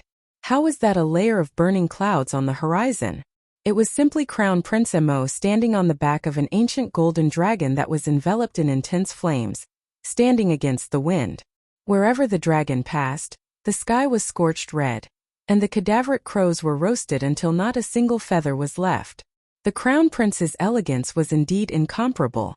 His ink-black hair was scattered by the wind, and his white robe embroidered with green bamboo stuck to his slender body. His sleeves billowed in the wind. However, Darling Qiao was a bit dumbfounded. She didn't see the crown prince's celestial beauty, but instead fixed her eyes on the huge dragon head that turned over. Dragons didn't seem to belong to the category of mystic beasts. She didn't know what to think when a creature she had only seen in history books suddenly turned to look at her with a pair of huge dragon eyes. What did we agree on when we parted? Crown Prince Lian tilted his head slightly and looked down at the child in his arms with a smile. We didn't agree on anything. The child's blank expression quickly turned into a poker face as she nodded slightly. Although she didn't remember any damn agreement, it was fine. No matter what he said, she should be able to bluff her way out if she put on a serious face and nodded as if she understood whatever he said. The crown prince was still smiling, but the child inexplicably caught a hint of danger in his narrowed phoenix eyes. Didn't I say that you can find me if you need anything? You did say that, but you're far away in the royal capital, Guanlan City. Can you appear in front of me when I summon you? The child snorted. Jojo, no matter what, you have to trust me, okay? The crown prince held the child's face with one hand and looked at her intently with his phoenix eyes. If I can say it, then I'm naturally confident that I can do it. Regardless of whether we're separated by thousands of mountains and tens of thousands of seas, as long as you call me, I'll appear by your side. There was a faint smile in his phoenix eyes as he murmured softly, remember to try in the future. Okay? The child's old face was a little uncomfortable. He hurriedly turned his head to look at Stay Up Late, who was hiding behind a fallen log. You sent someone to keep an eye on me. The child tried to find something to talk about. He just wanted to change the topic, so he immediately retorted with a displeased expression. If I hadn't met Stay Up Late on the way, how could I have found you so quickly? If I had come a quarter of an hour later, tell me, how would you have ended up today? She knew how his heart had jumped when he saw the group of corpse crows swooping down towards her. Didn't I tell you not to take the risk alone when it's dangerous? I'm not alone. Humph, aren't there so many people around me? If they were useful, would you be in such a sorry state? The crown prince signaled with his eyes. It's a dark and windy night, so don't go out too much. You promised me back then, so why are you going back on your words now? Since when did I go out in the middle of the night? I'm not. He raised his head and looked at the dark sky. Xiao Mu instantly had a feeling of, even the heavens aren't helping me. When did the sky turn completely dark without her noticing? So infuriating. I don't want to talk to him anymore. Our dear Xiao Mu simply pursed her lips and put on her signature stoic face. Going back on your words after making a promise, shouldn't you be beaten? What? Everyone's watching you? You're going to slap my old face again.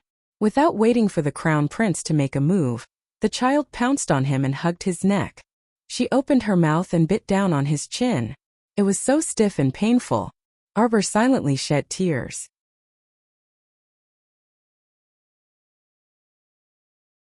Chapter 212. Ao Yi and the other youths from the night pavilion were petrified. The crown prince was clearly taken aback. His almond-shaped eyes moved to the little fellow's face, which was flushed red from anger, and the corners of his lips curled up. Even a rabbit will bite when it's cornered, young man.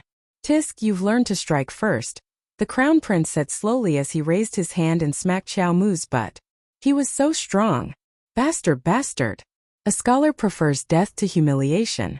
Today, I must bite him to death. The little fellow pounced forward. Her movements were truly breathtaking. She struggled in the crown prince's arms and opened her mouth to reveal 2 rows of white teeth. You're clenching your teeth. Be good.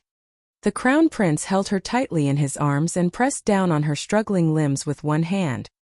He smiled and patted the child's head. Don't make a fuss. Be careful not to break your teeth. Arbor was speechless.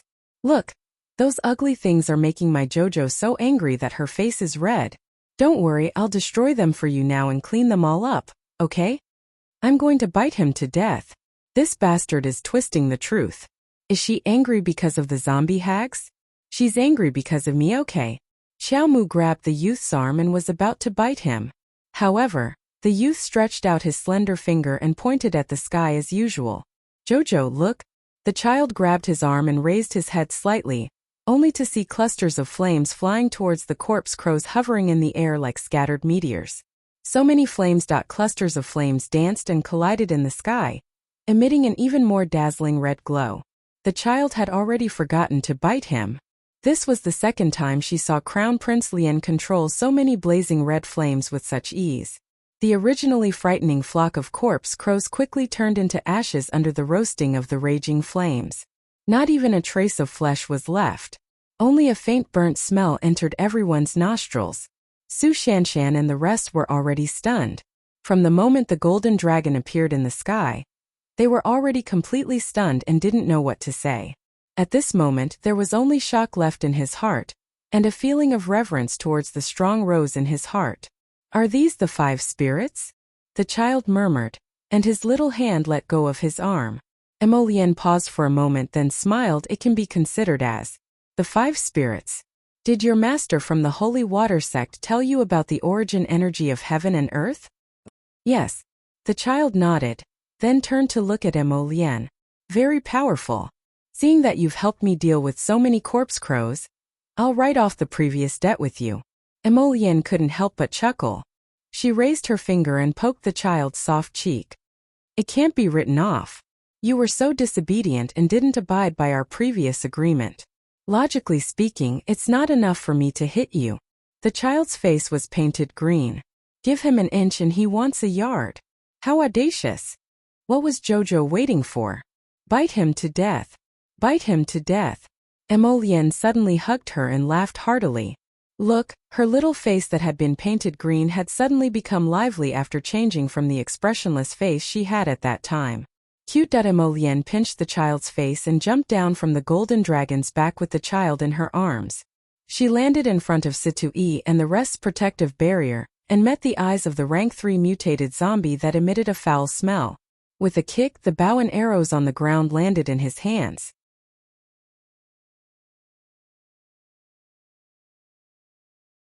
Chapter 213. Hugging the child.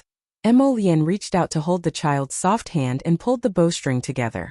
She chuckled softly and murmured, Jojo, if you inject mystic energy into a normal bow and arrow, although it's not enough to unleash the power of a mystic weapon, the result is quite impressive. Everyone simultaneously stared at the arrow that shot out like a shooting star towards the level 3 zombie. Only Arbor realized how strong the youth's infusion of energy was. That feeling of being suddenly injected with super powerful energy, and the strength of her short arm exploding. Whoosh. The arrow pierced through the level 3 zombie's head. Without any suspense, the unlucky level 3 zombie was sent flying by the arrow. It maintained a stiff posture as it retreated with the arrow and its body. It was firmly pinned to a wooden stake and could no longer move. Absolute silence reigned over the scene. What a strong youth. An ordinary arrow was able to kill a level 3 mutated zombie puppet that had given everyone a headache. Was this the difference between a genius and a normal person? Until Duan Yu harumphed and disdainfully pursed his lips. Pretentious. What pretentious? In terms of looks, this young master is not inferior to you. Humph. Jojo, let's get down. Duan Yu fearlessly extended his hand towards the Crown Prince and met the Crown Prince's phoenix eyes, completely ignoring the cold glint in them. Humph. You think I'm scared of you? Their gazes collided, and it was as if a flaming shooting star streaked across the sky. Arbor was expressionless, but in reality she was roaring in her mind. What are you doing, Chochio? Such rich energy, it's like I'm soaking in a sacred spring. Oh hee, so comfortable, ha ha ha ha. Ah. Oh, master, let's absorb more. Oh. Why don't you go to heaven with so many onomatopoeia? The mental tree had gone crazy. Arbor pressed her swelling head. She really wanted to stuff its mouth with something. Emolien lowered her head slightly, and her gaze landed on the soft emerald branch that was secretly wrapped around one of his wrists. It was only a small section, so she definitely wouldn't see it if she didn't look closely at his wrist. It seemed like his Jojo had a lot of secrets. Emolien smiled and walked forward with Arbor in her arms, avoiding everyone's gaze. He didn't show the slightest bit of displeasure because the power in his body was being absorbed by some stupid tree. Oh, if I can obtain the blood from this young man's heart, master, I will be able to smoothly integrate the paradise into the star field. Arbor's expression changed. This damn tree had gone crazy. Things were getting out of hand. Chochio. Xiaomu's icy small claw abruptly hammered Emolien's wrist as she mentally issued a strict order. Go back. Right now, right now. Whoa. Sensing its little master's anger, the tree didn't dare to act rashly. It quickly retracted its branch and whispered, I really only need 1 drop. Nonsense. You're not allowed to bring it up again. A drop of blood from the tip of the heart. How much energy did it consume? How dare it make such a request? He had to beat it to death. I'll give you all the profound energy in the paradise. In the future, I'll help you find more profound energy to replenish. But you're not allowed to casually absorb the power in other people's bodies, unless I agree. You can't take away the fruits of other people's hard work. Do you understand? If you can't do it, don't follow me. It didn't want anyone's power. It was just that the Crown Prince's power was rich and powerful, so it really attracted the tree. If it was anyone else's, it wouldn't even be interested.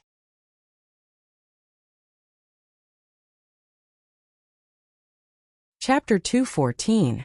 The sapling sobbed. How would it dare to refute its little master's stern admonishment? It quickly fawned over her. Ma'am, I know. Chocho will be obedient. Chocho, we will become stronger in the future. Arbor's gaze was resolute as he looked ahead. Rely on ourselves. What is it?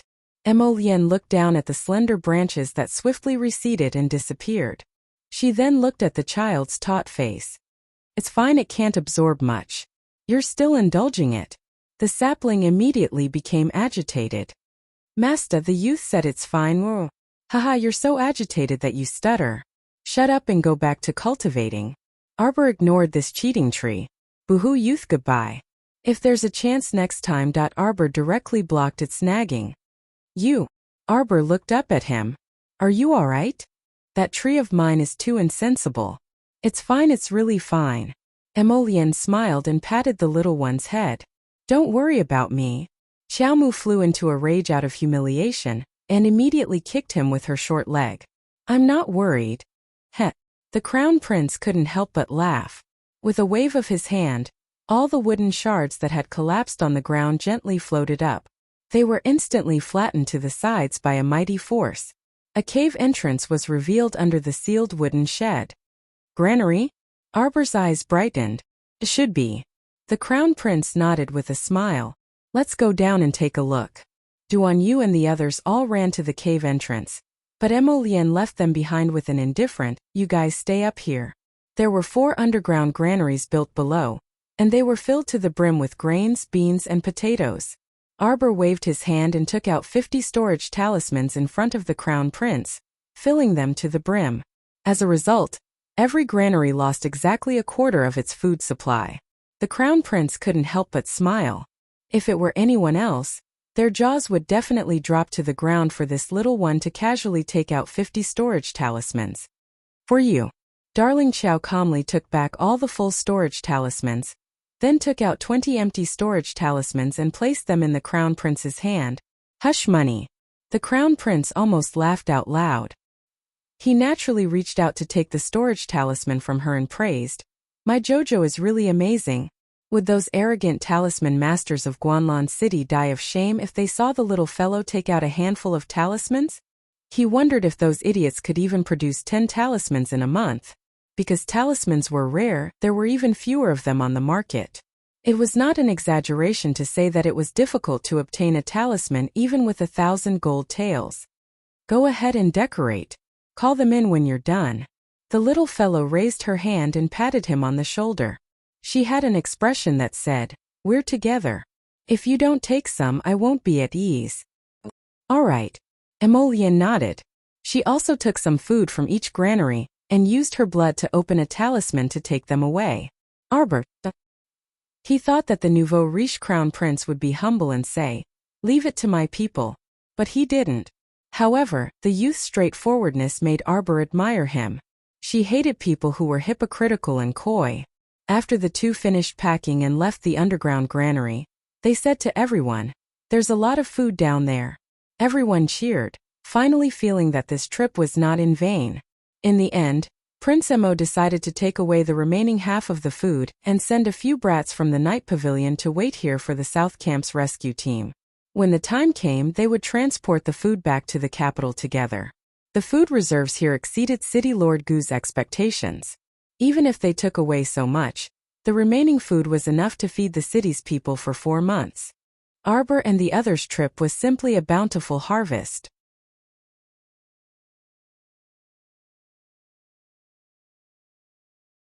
Chapter 2:15.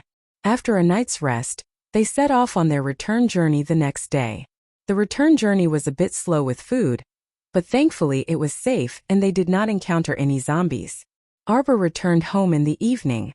Her expression involuntarily relaxed as soon as she entered, and she softly called out, "Mother, I'm back." "Ah, Jojo's back," a woman's gentle voice rang out. This was no different from a bolt from the blue to Arbor's ears. She froze on the spot and coldly turned her gaze toward the woman who spoke. When Rowan was standing quietly beside her grandmother in her courtyard. She was wearing a captivating red robe with a cyan floral pleated skirt. She was holding a pot of stew and looking at her with a smile. Fragmented images flashed past Arbor's eyes. When Rowan was just like the soft and gentle when Rowan in front of her as she complained tearfully to her father, "Xiao San is too hard to teach. Stepmother is in a difficult position. If I'm too strict, people will gossip.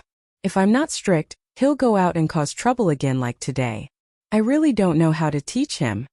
Her younger brother, whom her mother risked her life to give birth to, was led astray by this woman for no reason.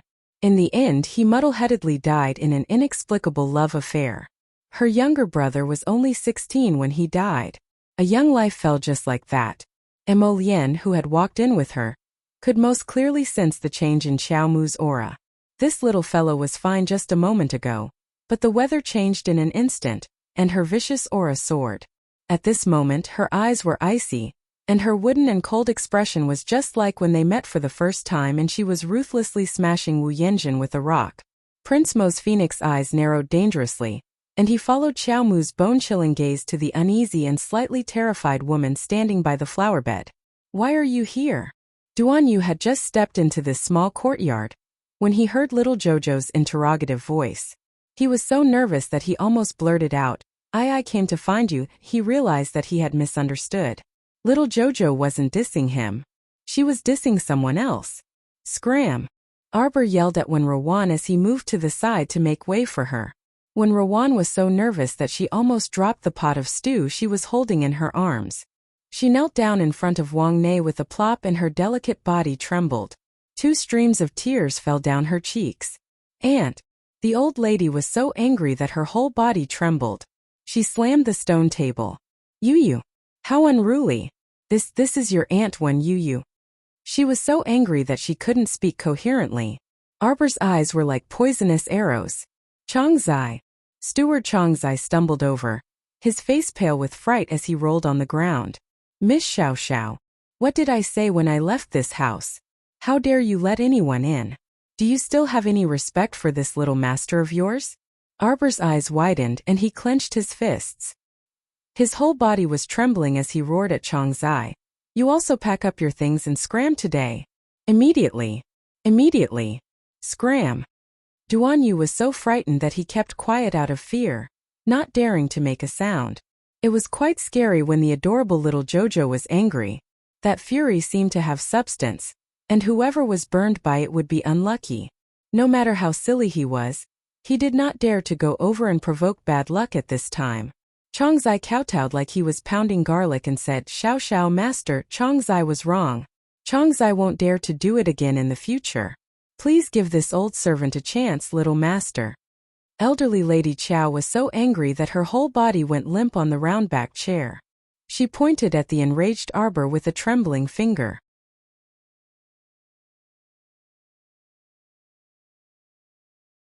Chapter 2:16. Kick this woman out immediately. Don't let any random people step into my courtyard in the future. Arbor said sternly. "Why, yes, little master." "Yes." Changzai was truly scared silly.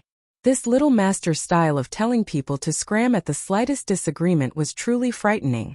There were not many masters in the Chow family, and they were all amiable. It was rare to encounter such a good master. Even the servants' meals were so good, so how could he possibly want to leave? In the current world, where could a powerless person like him go even if he scrammed out of the Chow family? Chong Zai flopped in front of Wen Ruan and said coldly, "Miss Wen, please." "Aunt." A trace of panic appeared on Wen Ruan's face. She truly did not expect that damn girl Arbor would have such a strong reaction to her appearance. Wen Ruan was filled with hatred. She knelt on the ground and shuffled a few steps before sobbing beside elderly Lady Chow's legs. "Aunt." She did not want to leave this place. She had racked her brains to finally move into the Chow estate yesterday. The living conditions of the Chow estate truly moved her. She was no longer willing to return to that shed area filled with pigs, cows, and sheep. "You're too impudent and rude." Elderly Lady Chow struggled to get up from the round-back chair. "I thought I made it very clear to grandmother that day." Arbor stared at elderly Lady Chow with eyes that could shatter ice shards. "If grandmother doesn't understand, I don't mind repeating myself. If grandmother wants to live with your niece, I'll immediately send someone to escort you to the Western District. Chong Zai, invite Mr. Zhang over." Elderly Lady Chow instantly froze. Arbor's furious expression frightened elderly Lady Chow. She also did not expect Ruan to be so disrespectful to the little girl. She did not even bother to be polite and directly ordered someone to chase Wen Ruan away. "Chow Chow Chow is back? What's wrong?" Her parents and second uncle, who had rushed over after hearing the commotion, looked at the scene in astonishment. Wen Ruan was gentle and soft, and even her voice was soft. They did not know why she had a conflict with Jojo. "Why aren't you chasing her out? If she doesn't leave, you leave." Arbor angrily reprimanded with an unyielding attitude. Chong Zai got up and tugged at Wen Ruan. "I've offended Miss Wen." "Impudent, impudent, too impudent." Granny Chow was so angry that her limbs were trembling. Big brother Chow, second brother Chow, sister Zichin." Wen Ruan trembled from anger and fear. She didn't expect that damn girl Arbor to be so determined to kick her out. She struggled with all her might and shook off Chong Zai's arm. She scrambled over to Wei Zichin's side and hugged her leg as she cried, Sister Zichin, save me, save me." "Jojo, child, what's wrong with you?" Wei Zichin was astonished. She had never seen her daughter so angry before. She really did not understand how Wen Ruan was not to her liking. "It's not appropriate for your Aunt Wen to live alone in the shack area. She managed to escape with much difficulty yesterday and was almost. She couldn't listen to a single word of her father's nagging. She only knew that no one could understand the pain in her heart. No one knew that everyone felt that Wen Ruan was innocent and stood against her. Everyone felt that she was arrogant and cold despite her young age. Everyone looked at her with incomprehensible gazes. Fighting alone was truly too tiring and too lonely. Suddenly, a pair of hands scooped Xiao Mu up and silently pried off her pinky fingers, which had sunk into her palms to the point of bleeding.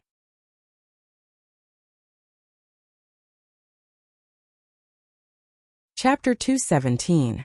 Be good. You don't have to deal with her directly even if you want to, Emolian whispered into Chao Ran's ear while carrying her. He nodded at his parents and Arbor very naturally and left with Chao Ran. Xiao Zhongbang and his wife took a while to react. That youth with an extraordinary bearing and peerlessly handsome face was that he actually carried away his daughter right in front of their eyes. His movements looked practiced and natural, so it wasn't his first time, right? When Ruan, who was kneeling in front of Wei Ziqin, felt aggrieved and humiliated. However, all her negative emotions instantly flew away when she met the child's chilling gaze. All that was left was a heart full of coldness and fear. Those were a pair of eerie and indifferent eyes. The child was lying on Prince Mo's shoulder. Her dark eyes were as cold as the spring in the depths of the realm of innocence, devoid of any signs of life. You will die. She didn't know why, but a cold and magnetic voice seemed to explode in her mind, and she suddenly swayed a few times from the impact. Her eyes widened, and when Ruan felt her vision darken, she suddenly fainted and fell to the ground. Hello, Uncle, Auntie. Duan Yu chuckled and walked up to greet Xiao Zhongbang and the others. I'm Jojo's good friend, Duan Yu. You can call me Ayue. Wei Ziqin and the others nodded with a smile when they saw this handsome youth enthusiastically greeting them. Even Xiao Zhongbang, who wanted to move when Ruan, stopped and exchanged a few words with the youth. Duan Yu said as if he was familiar with them, although I don't know who this woman is. I'm pretty sure that Jojo is Jojo. Based on my understanding of little Jojo, she won't fly into a rage for no reason. I feel that there must be a reason for everything. What do you think? Wei Ziqin immediately nodded. Although she also felt that her daughter's rage came extremely strangely and suddenly, she believed in her daughter. This child had been sensible since she was young and always thought of her family. Even when facing a beggar, she was polite and distant. How could she treat Wen Ruan like this? Xiao Zhongbang smacked his lips and exchanged glances with second Uncle Qiao. This time he didn't know whether he should go and help Wen Ruan, who was lying on the ground. I'm going to see my daughter. Wei Ziqin left in a hurry. After Crown Prince Mo carried darling Qiao back to her boudoir, he naturally sat down next to the window with her in his arms. He placed the child on his lap and stared at her expressionless face. She didn't say anything, so he accompanied her in silence. After an unknown amount of time, the child's body moved slightly. He lowered his head and said in a muffled voice, Why are you talking to me? I am a cold and temperamental man. Nonsense. Prince Mo reached out and grabbed her little face. Come look at me. The little stoic glared at him with an icy expression for quite a while, but her heart warmed slightly. Mo Lian smiled and asked in a low voice, Did you see anything? You're beautiful.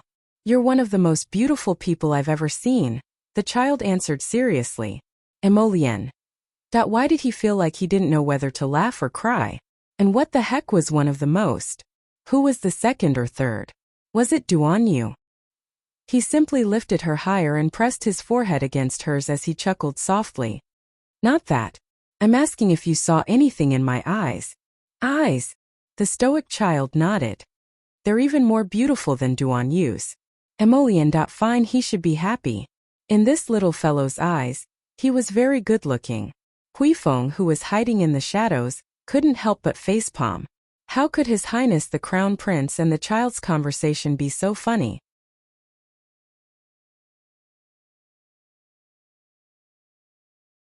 Chapter 218. I want you to see that trust is written all over my eyes. Prince Mo didn't know whether to laugh or cry. He reached out to hold her little face. No matter what you do, I'll believe you. No matter what you want to do, I'll stand by your side. Emolian said softly as he pressed against her little head. So you're not alone. Next time don't show that I'm so lonely expression because it hurts my heart to see it. I want her to die. The child pursed her lips and subconsciously clenched her fists. My mother will give birth in 2 months at most. I can't let her live past these 2 months. Emolian loosened her fingers one by one, took out a bottle of top-quality medicinal powder, and applied it on the tiny wounds on her palms. 3 days. The child looked up at Emolian with a trace of unconcealable shock in her eyes. Shizhou City's Thousand Flower Festival is in 2 days. This time, City Lord Gu received so much food, she'll definitely. Emolian whispered into her ear. The child stared at him blankly. Wasn't this young and handsome crown prince treating her too well? She had a strange feeling in her heart. She had never seen someone so obedient to her in her 2 lifetimes. Even that pervert who doted on her so much in her previous life only doted on her like she was a small animal. He didn't trust or respect her at all. Was this what friends were like? They fought zombies together, collected food together, and now they were killing a person together. It probably wasn't anything to be surprised about. Don't you think I'm cruel, merciless, and vicious? Emolian reached out to cover her little mouth and leaned close to her face. You're my Jojo. You'll always be the best. Arbor blinked and thought, I also think I'm not bad. Jojo, can mother come in? Wei Ziqin was standing outside the door. When she heard the whispers coming from inside the room, she was somewhat dumbfounded. Although her daughter was still young and there weren't that many rules between men and women, why did she feel like she had inexplicably gained a son-in-law when this youth directly entered her room? No, how old was her Jojo? The door opened, and a young man in a white robe fluttered like a cloud. He bowed to her and said politely, Auntie, sorry to disturb you. My name is Emolian, Jojo's best friend. Xiaomo, who wouldn't like such a handsome and gentle boy? Wei Ziqin immediately smiled. Classmate Xiaomo fiercely increased his presence and favorability in front of his future mother-in-law. After chatting for a while, Wei Ziqin almost forgot about the matter of seeing her daughter. Arbor was a little stunned. He looked speechlessly at the two people who were chatting at the door. It was Prince Emo who reminded Wei Ziqin to give some space to the mother and daughter. Only then did Wei Ziqin send him off with a smile. She held Jojo's hand as soon as she entered the house and showered him with praises. I don't know which family's son is from. He's young and elegant. He's really well raised. Looking at her daughter's confused face, Wei Ziqin remembered the important matter. Good child, mother didn't understand what happened just now. Can you tell mother about it? Mother knows that my daughter isn't such a rude person. Something must have happened. Mother. Arbor's eyes stung. She buried her head in Wei Ziqin's arms. I'm sorry, mother. Your daughter embarrassed you just now. Although she knew why she was angry, her mother and the others didn't know. Perhaps in their eyes, it was really a child's willful and reckless nonsense. They didn't know what happened in their previous lives. What reason did she have to blame someone who didn't know anything? How could that be? You're such a silly child. Wei Ziqin hugged her daughter. You're so worried at such a young age.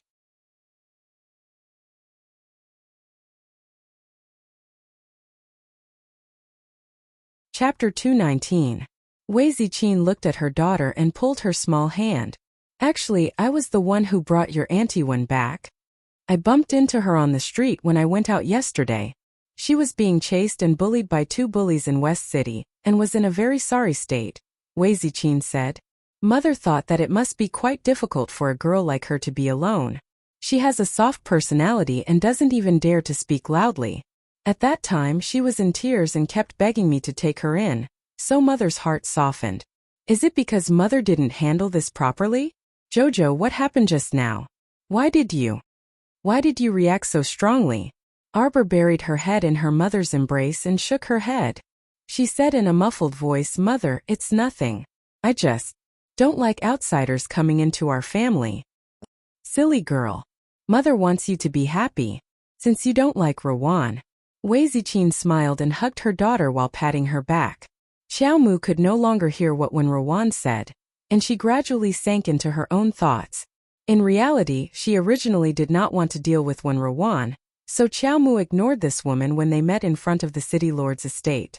As long as Wen Rowan obediently stayed far away from the Qiao family, she could not be bothered to waste energy on such a small character, and did not mind letting this little white flower go.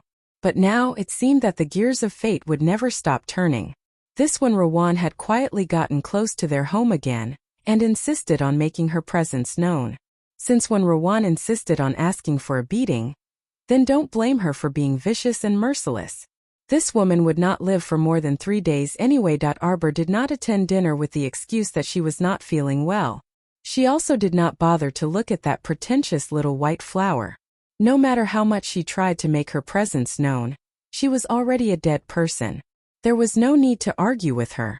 On the other hand, when Xiao Lin heard that her older sister had returned, she kept clamoring to have dinner with her older sister and was very lively. Wei Ziqin had no choice but to send her younger daughter to Arbor. The next day, Arbor received an invitation to the City Lord's mansion's banquet and gladly accepted it. City Lord Gu was exceptionally happy with the bountiful harvest from this trip to Qinghe town. Especially since His Highness the Crown Prince was willing to honor him with his presence at the banquet. City Lord Gu was so excited that he spoke incoherently the entire night. All the survivors of the Qinghe town operation attended this banquet. However, Arbor didn't see Lu Yexin at the banquet. She didn't ask about it either. After all, Lu Yexin was just a passerby who had nothing to do with her. Halfway through the banquet, the Crown Prince left with Xiao Mu in his arms. City Lord Gu hurriedly followed after them. Everything is in the warehouse on the east side. Please follow me, Your Highness. City Lord Gu said respectfully. Hidden Flower and He Tian followed and looked at each other. His Highness really cares a lot about this little girl. Gu Qingfeng ordered someone to open the storeroom. The little girl's eyes lit up when she saw the supplies piled up inside. Previously, they had used up more than half of their bows and arrows in Qinghe town. Now there were twice as many weapons in the storehouse. It was just the right time to replenish their previous consumption. The Crown Prince turned to Gu Qingfeng and said, You can leave first. Gu Qingfeng repeatedly agreed. He was extremely glad that he had befriended this little ancestor. After bowing, Gu Qingfeng said to Qiao Mu with a smile before leaving, "Miss Qiao's reward for this trip will be sent to your residence tomorrow.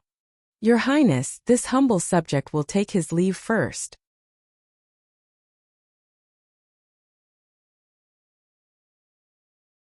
Chapter 220. The Crown Prince only put down our dear Arbor after everyone retreated, and only the two of them remained. Our dear Qiao Mu pattered to the pile of items and browsed through them in a good mood. Other than weapons, there were also many household items and ladies' silks and satins. There were also many small snacks like candied fruits, sweets, pastries, and so on. It was perfect to coax a foodie. It was simply perfect. Arbor chatted with the sapling for a bit, before taking out the heart of paradise and putting everything inside. When she looked again, the paradise was nearly stuffed to the brim. There were so many things that it made her feel at ease. The little stoic stiffly pulled out a unique smile, which made a certain crown prince unable to restrain a smile. A white figure flashed, and the little white squirrel pounced out of the paradise and sprawled on Arbor's small face. She was so angry that she spat out a mouthful of fur several times. After plucking the little white squirrel from her face, Arbor unceremoniously flung it outside. Screech, the little white squirrel nimbly somersaulted in midair, but before it could pounce back to its little master's side, a certain crown prince reached out and grabbed it. His Highness the Crown Prince swayed a certain little squirrel as his phoenix eyes narrowed meaningfully. This seemingly ordinary little critter seemed to be. Screech, screech, screech, screech, screech. The little white squirrel humanely hugged its head with its paws and curled up into a ball. "Master! There's a terrifying youth here who wants to attack Chirpy, the Crown Prince." His cries were so mournful that those who didn't know would think he had done something deranged. The child pattered to the Crown Prince's side and raised her small hand. His Highness the Crown Prince naturally interpreted it as the child wanting a hug, so he bent down slightly and picked her up. "Arbor. Something felt off. Master!" The little white squirrel immediately jumped into her arms and rolled around. "Give me 10 pieces of high-grade magnetite." The child poked the white squirrel's round body. The little white squirrel responded and jumped into the paradise, quickly carrying 10 mystic stones out. The child casually put away the heart of paradise. After skinning off the skins of the 10 pieces of magnetite, the little critter chirped twice at Arbor. The Crown Prince stared blankly until the child pushed all the magnetite into his arms. Only then did he regain his senses. His exquisite features seemed to be glowing as he smiled and said, "They're all for me?" The child nodded expressionlessly. "Jojo, you're the best." Prince smiled as he approached her. It seemed a little too close. Arbor's eyes widened as he watched the Crown Prince's handsome face magnify in front of him, until a soft kiss landed on her forehead. Like a gentle breeze, it slowly swept over. "A gift for Jojo in return," the Crown Prince said with a serious face. Without waiting for the child to react, he carried the silly little thing and strode out of the storeroom. It seemed that something was very wrong. These words floated in Arbor's mind. He gave her a bunch of things, and she gave him high-grade magnetite in return. That's strange. Aren't they even now? Then he gave her a gift in return. Wasn't he giving her too much in return? The youth was at a disadvantage. Qiao Mu thought for a moment, then took out a few storage talismans from her pocket and stuffed them into his hands. "Use them." Hidden Flower, who was standing by the door, almost dropped his jaw. Why did he feel that the child's tone was so generous? The strangest thing was that his master actually kissed the little fellow's forehead repeatedly as if no one else was around. He even asked with a serious face, "Is this enough for a gift in return?" The child was dumbfounded. They were even again? His Highness was so shameless. Hidden Flower raised his hand to rub his nose, although he didn't know what the two were doing inside. But looking at the child's dumbfounded expression, she must have been black-bellied by His Highness.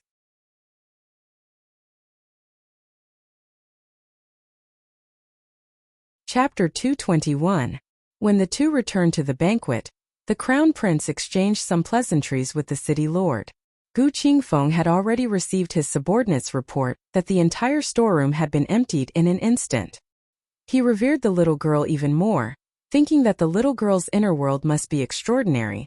So Daybreak Sex Li Xiang was the first to suffer when he wanted to spy on the little girl. TSK, I have to be more careful in the future, and restrain my subordinates to not easily offend the little girl. Gu Qingfeng then mentioned the Thousand Flower Festival the day after tomorrow. It would be held from noon until night. Ever since the zombie disaster, the city hadn't held a large-scale entertainment event for the public for a long time, so City Lord Gu attached great importance to this event. After the Thousand Flower Festival's activities were arranged, the entire Shizhou city became lively. In addition, everyone heard that the top 3 winners of the Thousand Flower Festival would receive 50 caddies, and 20 caddies of grain, so everyone became excited. Every household moved their flowers to the plaza and registered to participate in this competition. Each of them rubbed their fists and rushed toward the grain. In the past, the first-place winner of the Thousand Flower Festival would be rewarded with 100 gold taels. Even so, those wealthy households were too lazy to participate. Normally, it was the small households that worked hard to participate in the competition and strive for 100 gold taels. But now, even the rich families in the city had all taken action. They took out the most expensive flowers in their homes and carried them to the square to register. It was clear that in this era, gold taels and silver taels were not even half as precious as grain. For the citywide event, the city lord also specially ordered that the poor people in the eastern and western districts could also come to the middle district to watch. However, these poor people had to go through a certain inspection before entering the middle district, and were not allowed to bring any sharp weapons with them. As a result, everyone in Shizhou City, from 80-year-old ladies to 7- and 8-year-old children, talked about the Thousand Flower Festival enthusiastically. Their close friends formed groups of 3 to 5 and discussed how to travel together on that day. At dinner, Arbor finally showed up, making Qiao Zhongbang and his wife very happy. When the little white flower saw her, she immediately put down the chopsticks in her hand and stood up aggrievedly to give up her seat. With a submissive expression, she went to elderly Lady Qiao's side and stood next to her like a little daughter-in-law who couldn't be shown in public. Arbor didn't even bother to look at this white flower out of the corner of his eye. He greeted his parents and second uncle and sat down to eat. Under Xiaoyao's "Young miss, try this one, try that one." She continued to serve the dishes and enjoyed a decent dinner. When Rowan furtively glanced at the child, a hint of anger flowing through her eyes. There was such a sumptuous spread of food on the table, and this family was eating happily, completely ignoring her. Other than her aunt, who felt sorry for her and took her hand to ask her to sit down and eat together, the others treated her as if she was invisible and ignored her. Even Wei Ziqin, who had been very nice to her in the beginning, had become much colder to her these 2 days. She basically didn't talk to her much, so she didn't even know where to start. It was simply depressing. She still remembered the first day she came to the Qiao family. This family was very friendly to her. But everything changed drastically ever since that little bitch Arbor returned. Elderly Lady Qiao had Sun Yang, who was serving beside her, add a stool for when Rowan, and when Rowan barely sat down, Arbor put down the small bowl in his hand and expressionlessly said, "I'm full. Father, mother, daughter will take her leave first." Everyone. Her meaning couldn't be more obvious. She clearly didn't want to see her.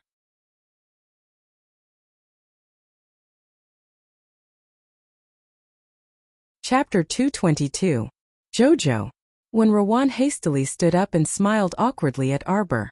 I heard the Thousand Flower Festival will be held in the city tomorrow. When Rowan stuttered when she met the child's dark eyes at first. However, after she calmed her breathing and put on a fake smile, she spoke more fluently.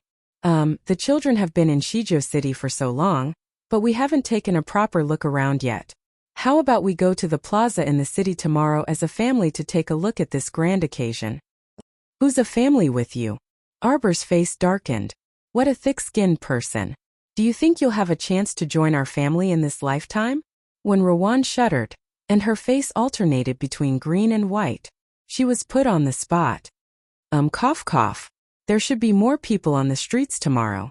Xiao Lin is still young, so it's not appropriate for her to go out and be so crowded. Second uncle hastily smoothed things over with a smile. I think we should just forget about this. Unexpectedly, His little niece was curious and asked incoherently, "Mother, there are good things about the Thousand-Flower Festival." Just like that, the tense atmosphere was disrupted by Shaolin Er's childish words. Arbor's tense face relaxed slightly, and she turned her head to look at her younger sister in amusement. "Yes, there are many good things." Shaolin Er's eyes suddenly lit up. "Sister, I want good things." "Good things?"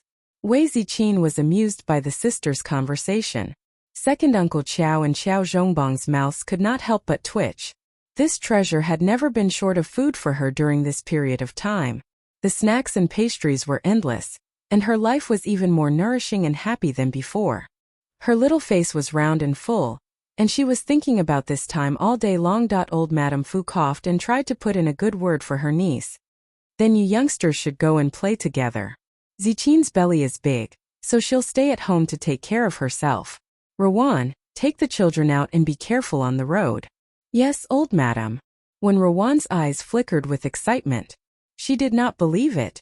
If he gave her a chance to spend more time with the children, she wouldn't be able to trick that damned girl Arbor to his side. Wasn't he just a little kid? How many thoughts could he have? When the time came, she would just have to use a little trick too. Arbor looked meaningfully at Wen Rowan before picking up Shaolin and turning to leave. He did not refute old Madame Wen's words. Old Madame Fu sighed in relief when she saw that Wen Rowan was cold but did not embarrass her on the spot. She even secretly gave Wen Rowan a look. When Rowan nodded at old Madame, her eyes saying, "Don't worry, old Madame. I'll definitely take this opportunity to get closer to these children." How could she have known that Arbor had pretended to agree to go out with her just to take her life? It's not appropriate to kill someone at home. The 10,000 Flower Festival was about to begin. Suddenly, Arbor stopped in his tracks. His cold eyes shot to the top of the wall. With a turn of his hand, he stuffed Shaolin into Xiaohu's hands. "Brother Xiaohu, bring little sister back. I'm going out for a bit." Xiaohu was just excitedly talking about going to the 10,000 Flower Festival tomorrow, when he raised his hand to catch Shaolin. In the blink of an eye, he saw his eldest sister jump over the wall as fast as lightning, and her small figure suddenly disappeared into the pitch-black night. His heart skipped a beat, and he hastily called out, Xiao Yao, hurry and tell Daddy." "Don't worry, little young master. Miss has someone following her. She'll be fine."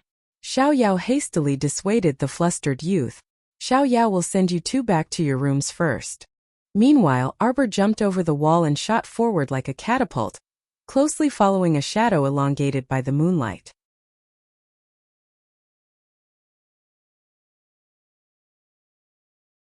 Chapter 223. Master, Miss has already given chase, and Aoyi has also followed. Hui Feng stood solemnly in front of a carriage at the corner of the street and cupped his hands. The crown prince, who was resting with his eyes closed inside the carriage, slightly opened his phoenix eyes when he heard this. The carriage's exterior looked unremarkable, but the interior was actually filled with soft cushions, and every inch of the interior was wrapped in silk. The short table was delicately painted with green bamboo, and a large red brocade box was placed on top of it, right next to the crown prince's left. Hui Feng continued, "That person was discovered as soon as he jumped onto Mrs. Wall, so he didn't have time to do anything. He was chased by Miss until he jumped over the wall and left in a sorry state like a stray dog." Tiske, the crown prince chuckled disdainfully. Hui An's lackeys were truly unreliable. "Let's go and take a look. Let's just treat them as appetizers for tomorrow's Thousand Blossom Festival celebration. If Jojo wins, I'll give this to her as a reward." The crown prince's fingers lightly stroked the large red brocade box next to him.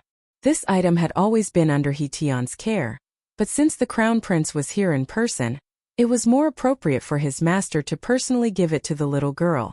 He Tian was quite tactful. Hidden Flower followed beside the carriage the entire way and straightened out the creases on his sleeves.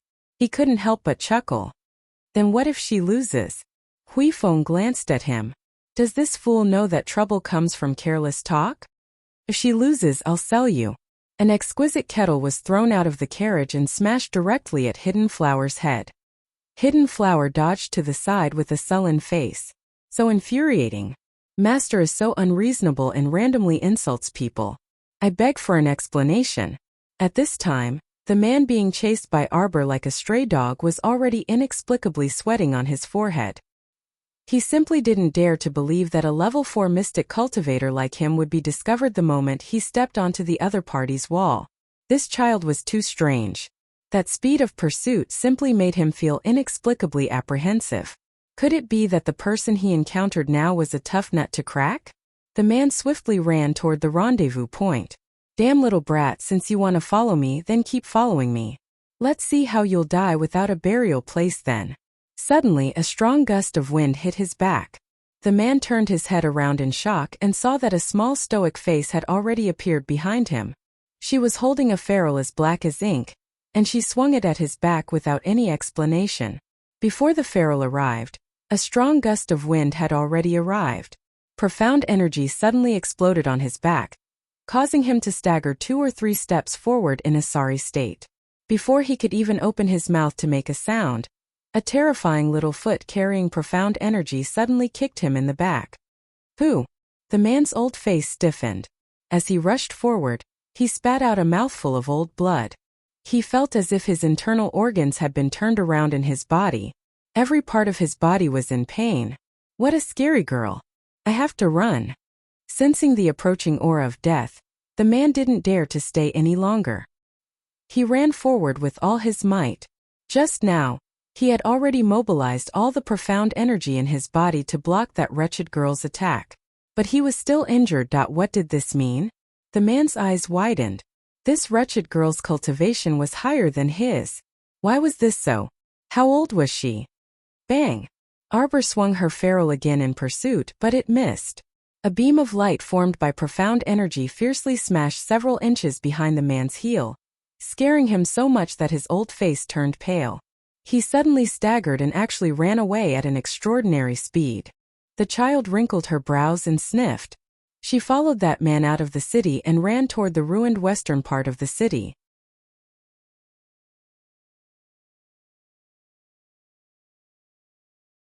Chapter 224. Damn girl. There's a path to heaven, but you don't want to take it. Let's see how fierce you'll be in a while. The man forced a smile and suddenly stopped and turned around. Arbor also stopped and turned her head to look at the 2 brawny men that appeared from the shadows. Damn girl, it's not too late to beg for mercy now. From his appearance, the person who spoke looked like an ordinary farmer. His face was dark, and he looked honest and considerate. Xiao Mu coldly swept her gaze over the 3 people's faces in succession. Who sent you here? The dark-skinned man sneered. Go ask at King of Hell's Hall. 2 immobilization talismans suddenly floated into the air, and suddenly split open when they hit 2 of the men. Before those 2 idiots could figure out what was going on, they were immediately immobilized on the spot, dumbstruck. Before they could react, Arbor turned around and charged at the dark-skinned man. You're courting death, the man roared, a trace of surprise flashing through his heart. This child actually had an immobilization talisman on her? According to their open and covert investigations over the past few days, they were very clear that this child was only a child from an ordinary family, but for some reason, His Highness favored her. Thinking of the mission the commandery princess assigned, the dark-skinned man, Nian Kuei, gritted his teeth and untied his weapon from his back. It was an iron-spiked club with provocative spikes that sparkled under the moonlight. Damn girl, don't think that you're amazing just because you're a mystic cultivator. Your body isn't even enough to fill the gaps between my teeth. Nian Kuei shouted and swung his spiked club at Arbor's head. When did I say that mystic cultivators are amazing? Arbor sneered. Her tiny body suddenly rose into the air, and with a light tap of her toes, she flipped over the man's head in an instant. She nimbly flipped her small body in the air, and suddenly stomped her 2 short legs on Nian Kuei's back with a heavy back strike. With the crisp sound of bones, Nian Kuei immediately howled and staggered forward, falling to the ground and kneeling like a toad. He lay on the ground and spat out a mouthful of blood. However, it's more than enough to deal with you alone. The little girl waved her hand, and the ferrule emitted an ink-colored brilliance, directly smashing the mace in the brawny man's hand into pieces. Nian Kuei was shocked as he held a small part of the end of the club. With an aghast expression, he loosened his grip. That half-dead stick fell to the ground with a thud, as if it had smashed into his heart. Arbor sensed something and looked back. He saw the crown prince, who was dressed in a black robe, getting off the carriage. His black hair fluttered in the wind, and he looked magnificent. The little fellow's eyes lit up as he hurriedly ran towards him. The corners of Hidden Flower's lips curled up as he thought to himself, as expected of my lord. From the age of 80 to the age of 8, he can charm everyone in the world. Hurry up. Help me extract a strand of his life soul. The little fellow rushed to the crown prince's side and hurriedly grabbed his hand. Hidden Flower thought to himself, this savage bastard. Her eyes didn't light up just now because she was happy to see the crown prince, right? The crown prince naturally interpreted her action of rushing over to grab his hand as a request for a hug and caress. He reached out and picked her up. He rubbed her small head and said with a slightly displeased expression, what use can such a good-for-nothing be? If you want to use someone, just leave Hidden Flower behind. Master. Hidden Flower called out exaggeratedly and desperately squeezed out 2 drops of manly tears. Arbor turned to glance at Hidden Flower before turning back to the crown prince and saying, he's already crying, so you should keep him for yourself. Don't be so heartless. It's not easy being a subordinate. Hidden Flower and Huifeng both twitched their mouths. Oh Yi, who was hiding in the dark, thought, then why did you freaking charge him back then?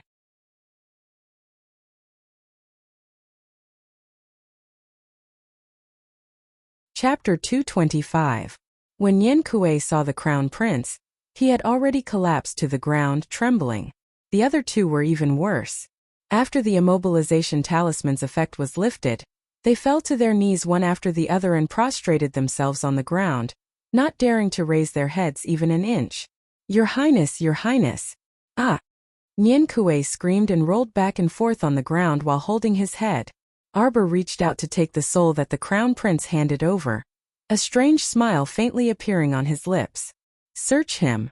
Xiao Mu expressionlessly gave the order. Without waiting for Stay Up Late to rush out, Hidden Flower and Huifeng scrambled to Yan Kuei's side. They roughly kicked him twice and flipped him over to search him. Soon, a small box was handed over to the little girl. The crown prince's phoenix eyes darkened as he stared at the box in the child's hand. You know their master? Xiao Mu turned to look at him. These people were obviously working for someone. Since they knew the crown prince, they most likely came from Guanlan City. Huiyan of the vassal king of Anan's estate. Her ancestors fought alongside the late king and inherited the title of king. The crown prince's phoenix eyes darkened, dark clouds covering them. What a great Huiyan! He really didn't know that she had brought over a medicinal pill to secretly poison his little Jojo. Arbor opened the box and saw a brown pill with an abnormally sweet taste lying inside. He was about to pick it up when the crown prince grabbed his hand and stopped him. It's only a Yin poison pill. It can't harm me. Arbor sneered and picked up the pill with his fingers. He sniffed it and snorted in disdain. What a crappy concoction method. After taking it, the Yin poison will enter the body. As you grow older, the cold poison will increase day by day, and your body will deteriorate. In the future, her monthly period would be so painful that she wished she was dead until her body was imperceptibly corroded by the cold poison, making it difficult for her to conceive. The crown prince snatched the pill from the child's hand and flicked his finger. Hidden Flower very tacitly slapped Yan Kuei, causing him to open his mouth in pain and catch the Yin poison pill. Huifeng punched him again, causing Yan Kuei to swallow the pill with a gulp before he could react. Arbor couldn't help but want to laugh. This Yin poison pill was not of much use to men. Kill those 2 and leave him alive so he can report back. The corners of Arbor's lips curled up slightly as he looked meaningfully at Yan Kuei. For some reason, Yan Kuei's body involuntarily trembled as his pupils abruptly shrank due to fear. Why aren't you scramming? Hidden Flower killed the 2 little bugs without hesitation and kicked Yan Kuei in the back. Yan Kuei was shocked, and fled in a flurry with injuries all over his body. Seeing the man run away, the crown prince lifted the child up and looked at him. What's your plan? The child muttered a few words to him. Although he spoke softly, Hidden Flower and the others still heard every word clearly.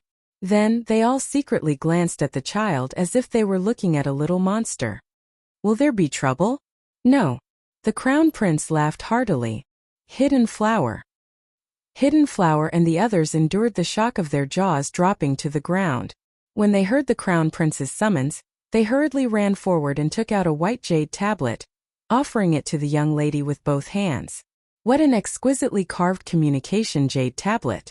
Arbor took it and flipped it to the back. There was a dark red hidden engraved on the back and a black knight engraved on the back. This is the common communication jade tablet of the Hidden Pavilion and Night Pavilion. Just write down whatever you want to know, the Crown Prince said with a smile. Arbor nodded and silently put it away. When Hidden Flower handed over a special jade pen, Arbor waved her hand. She had the gold-beaded talisman pen, so she naturally didn't need anything else. Hidden Flower glanced at the Crown Prince in confusion. Seeing the Crown Prince nod at him, he put away the jade pen.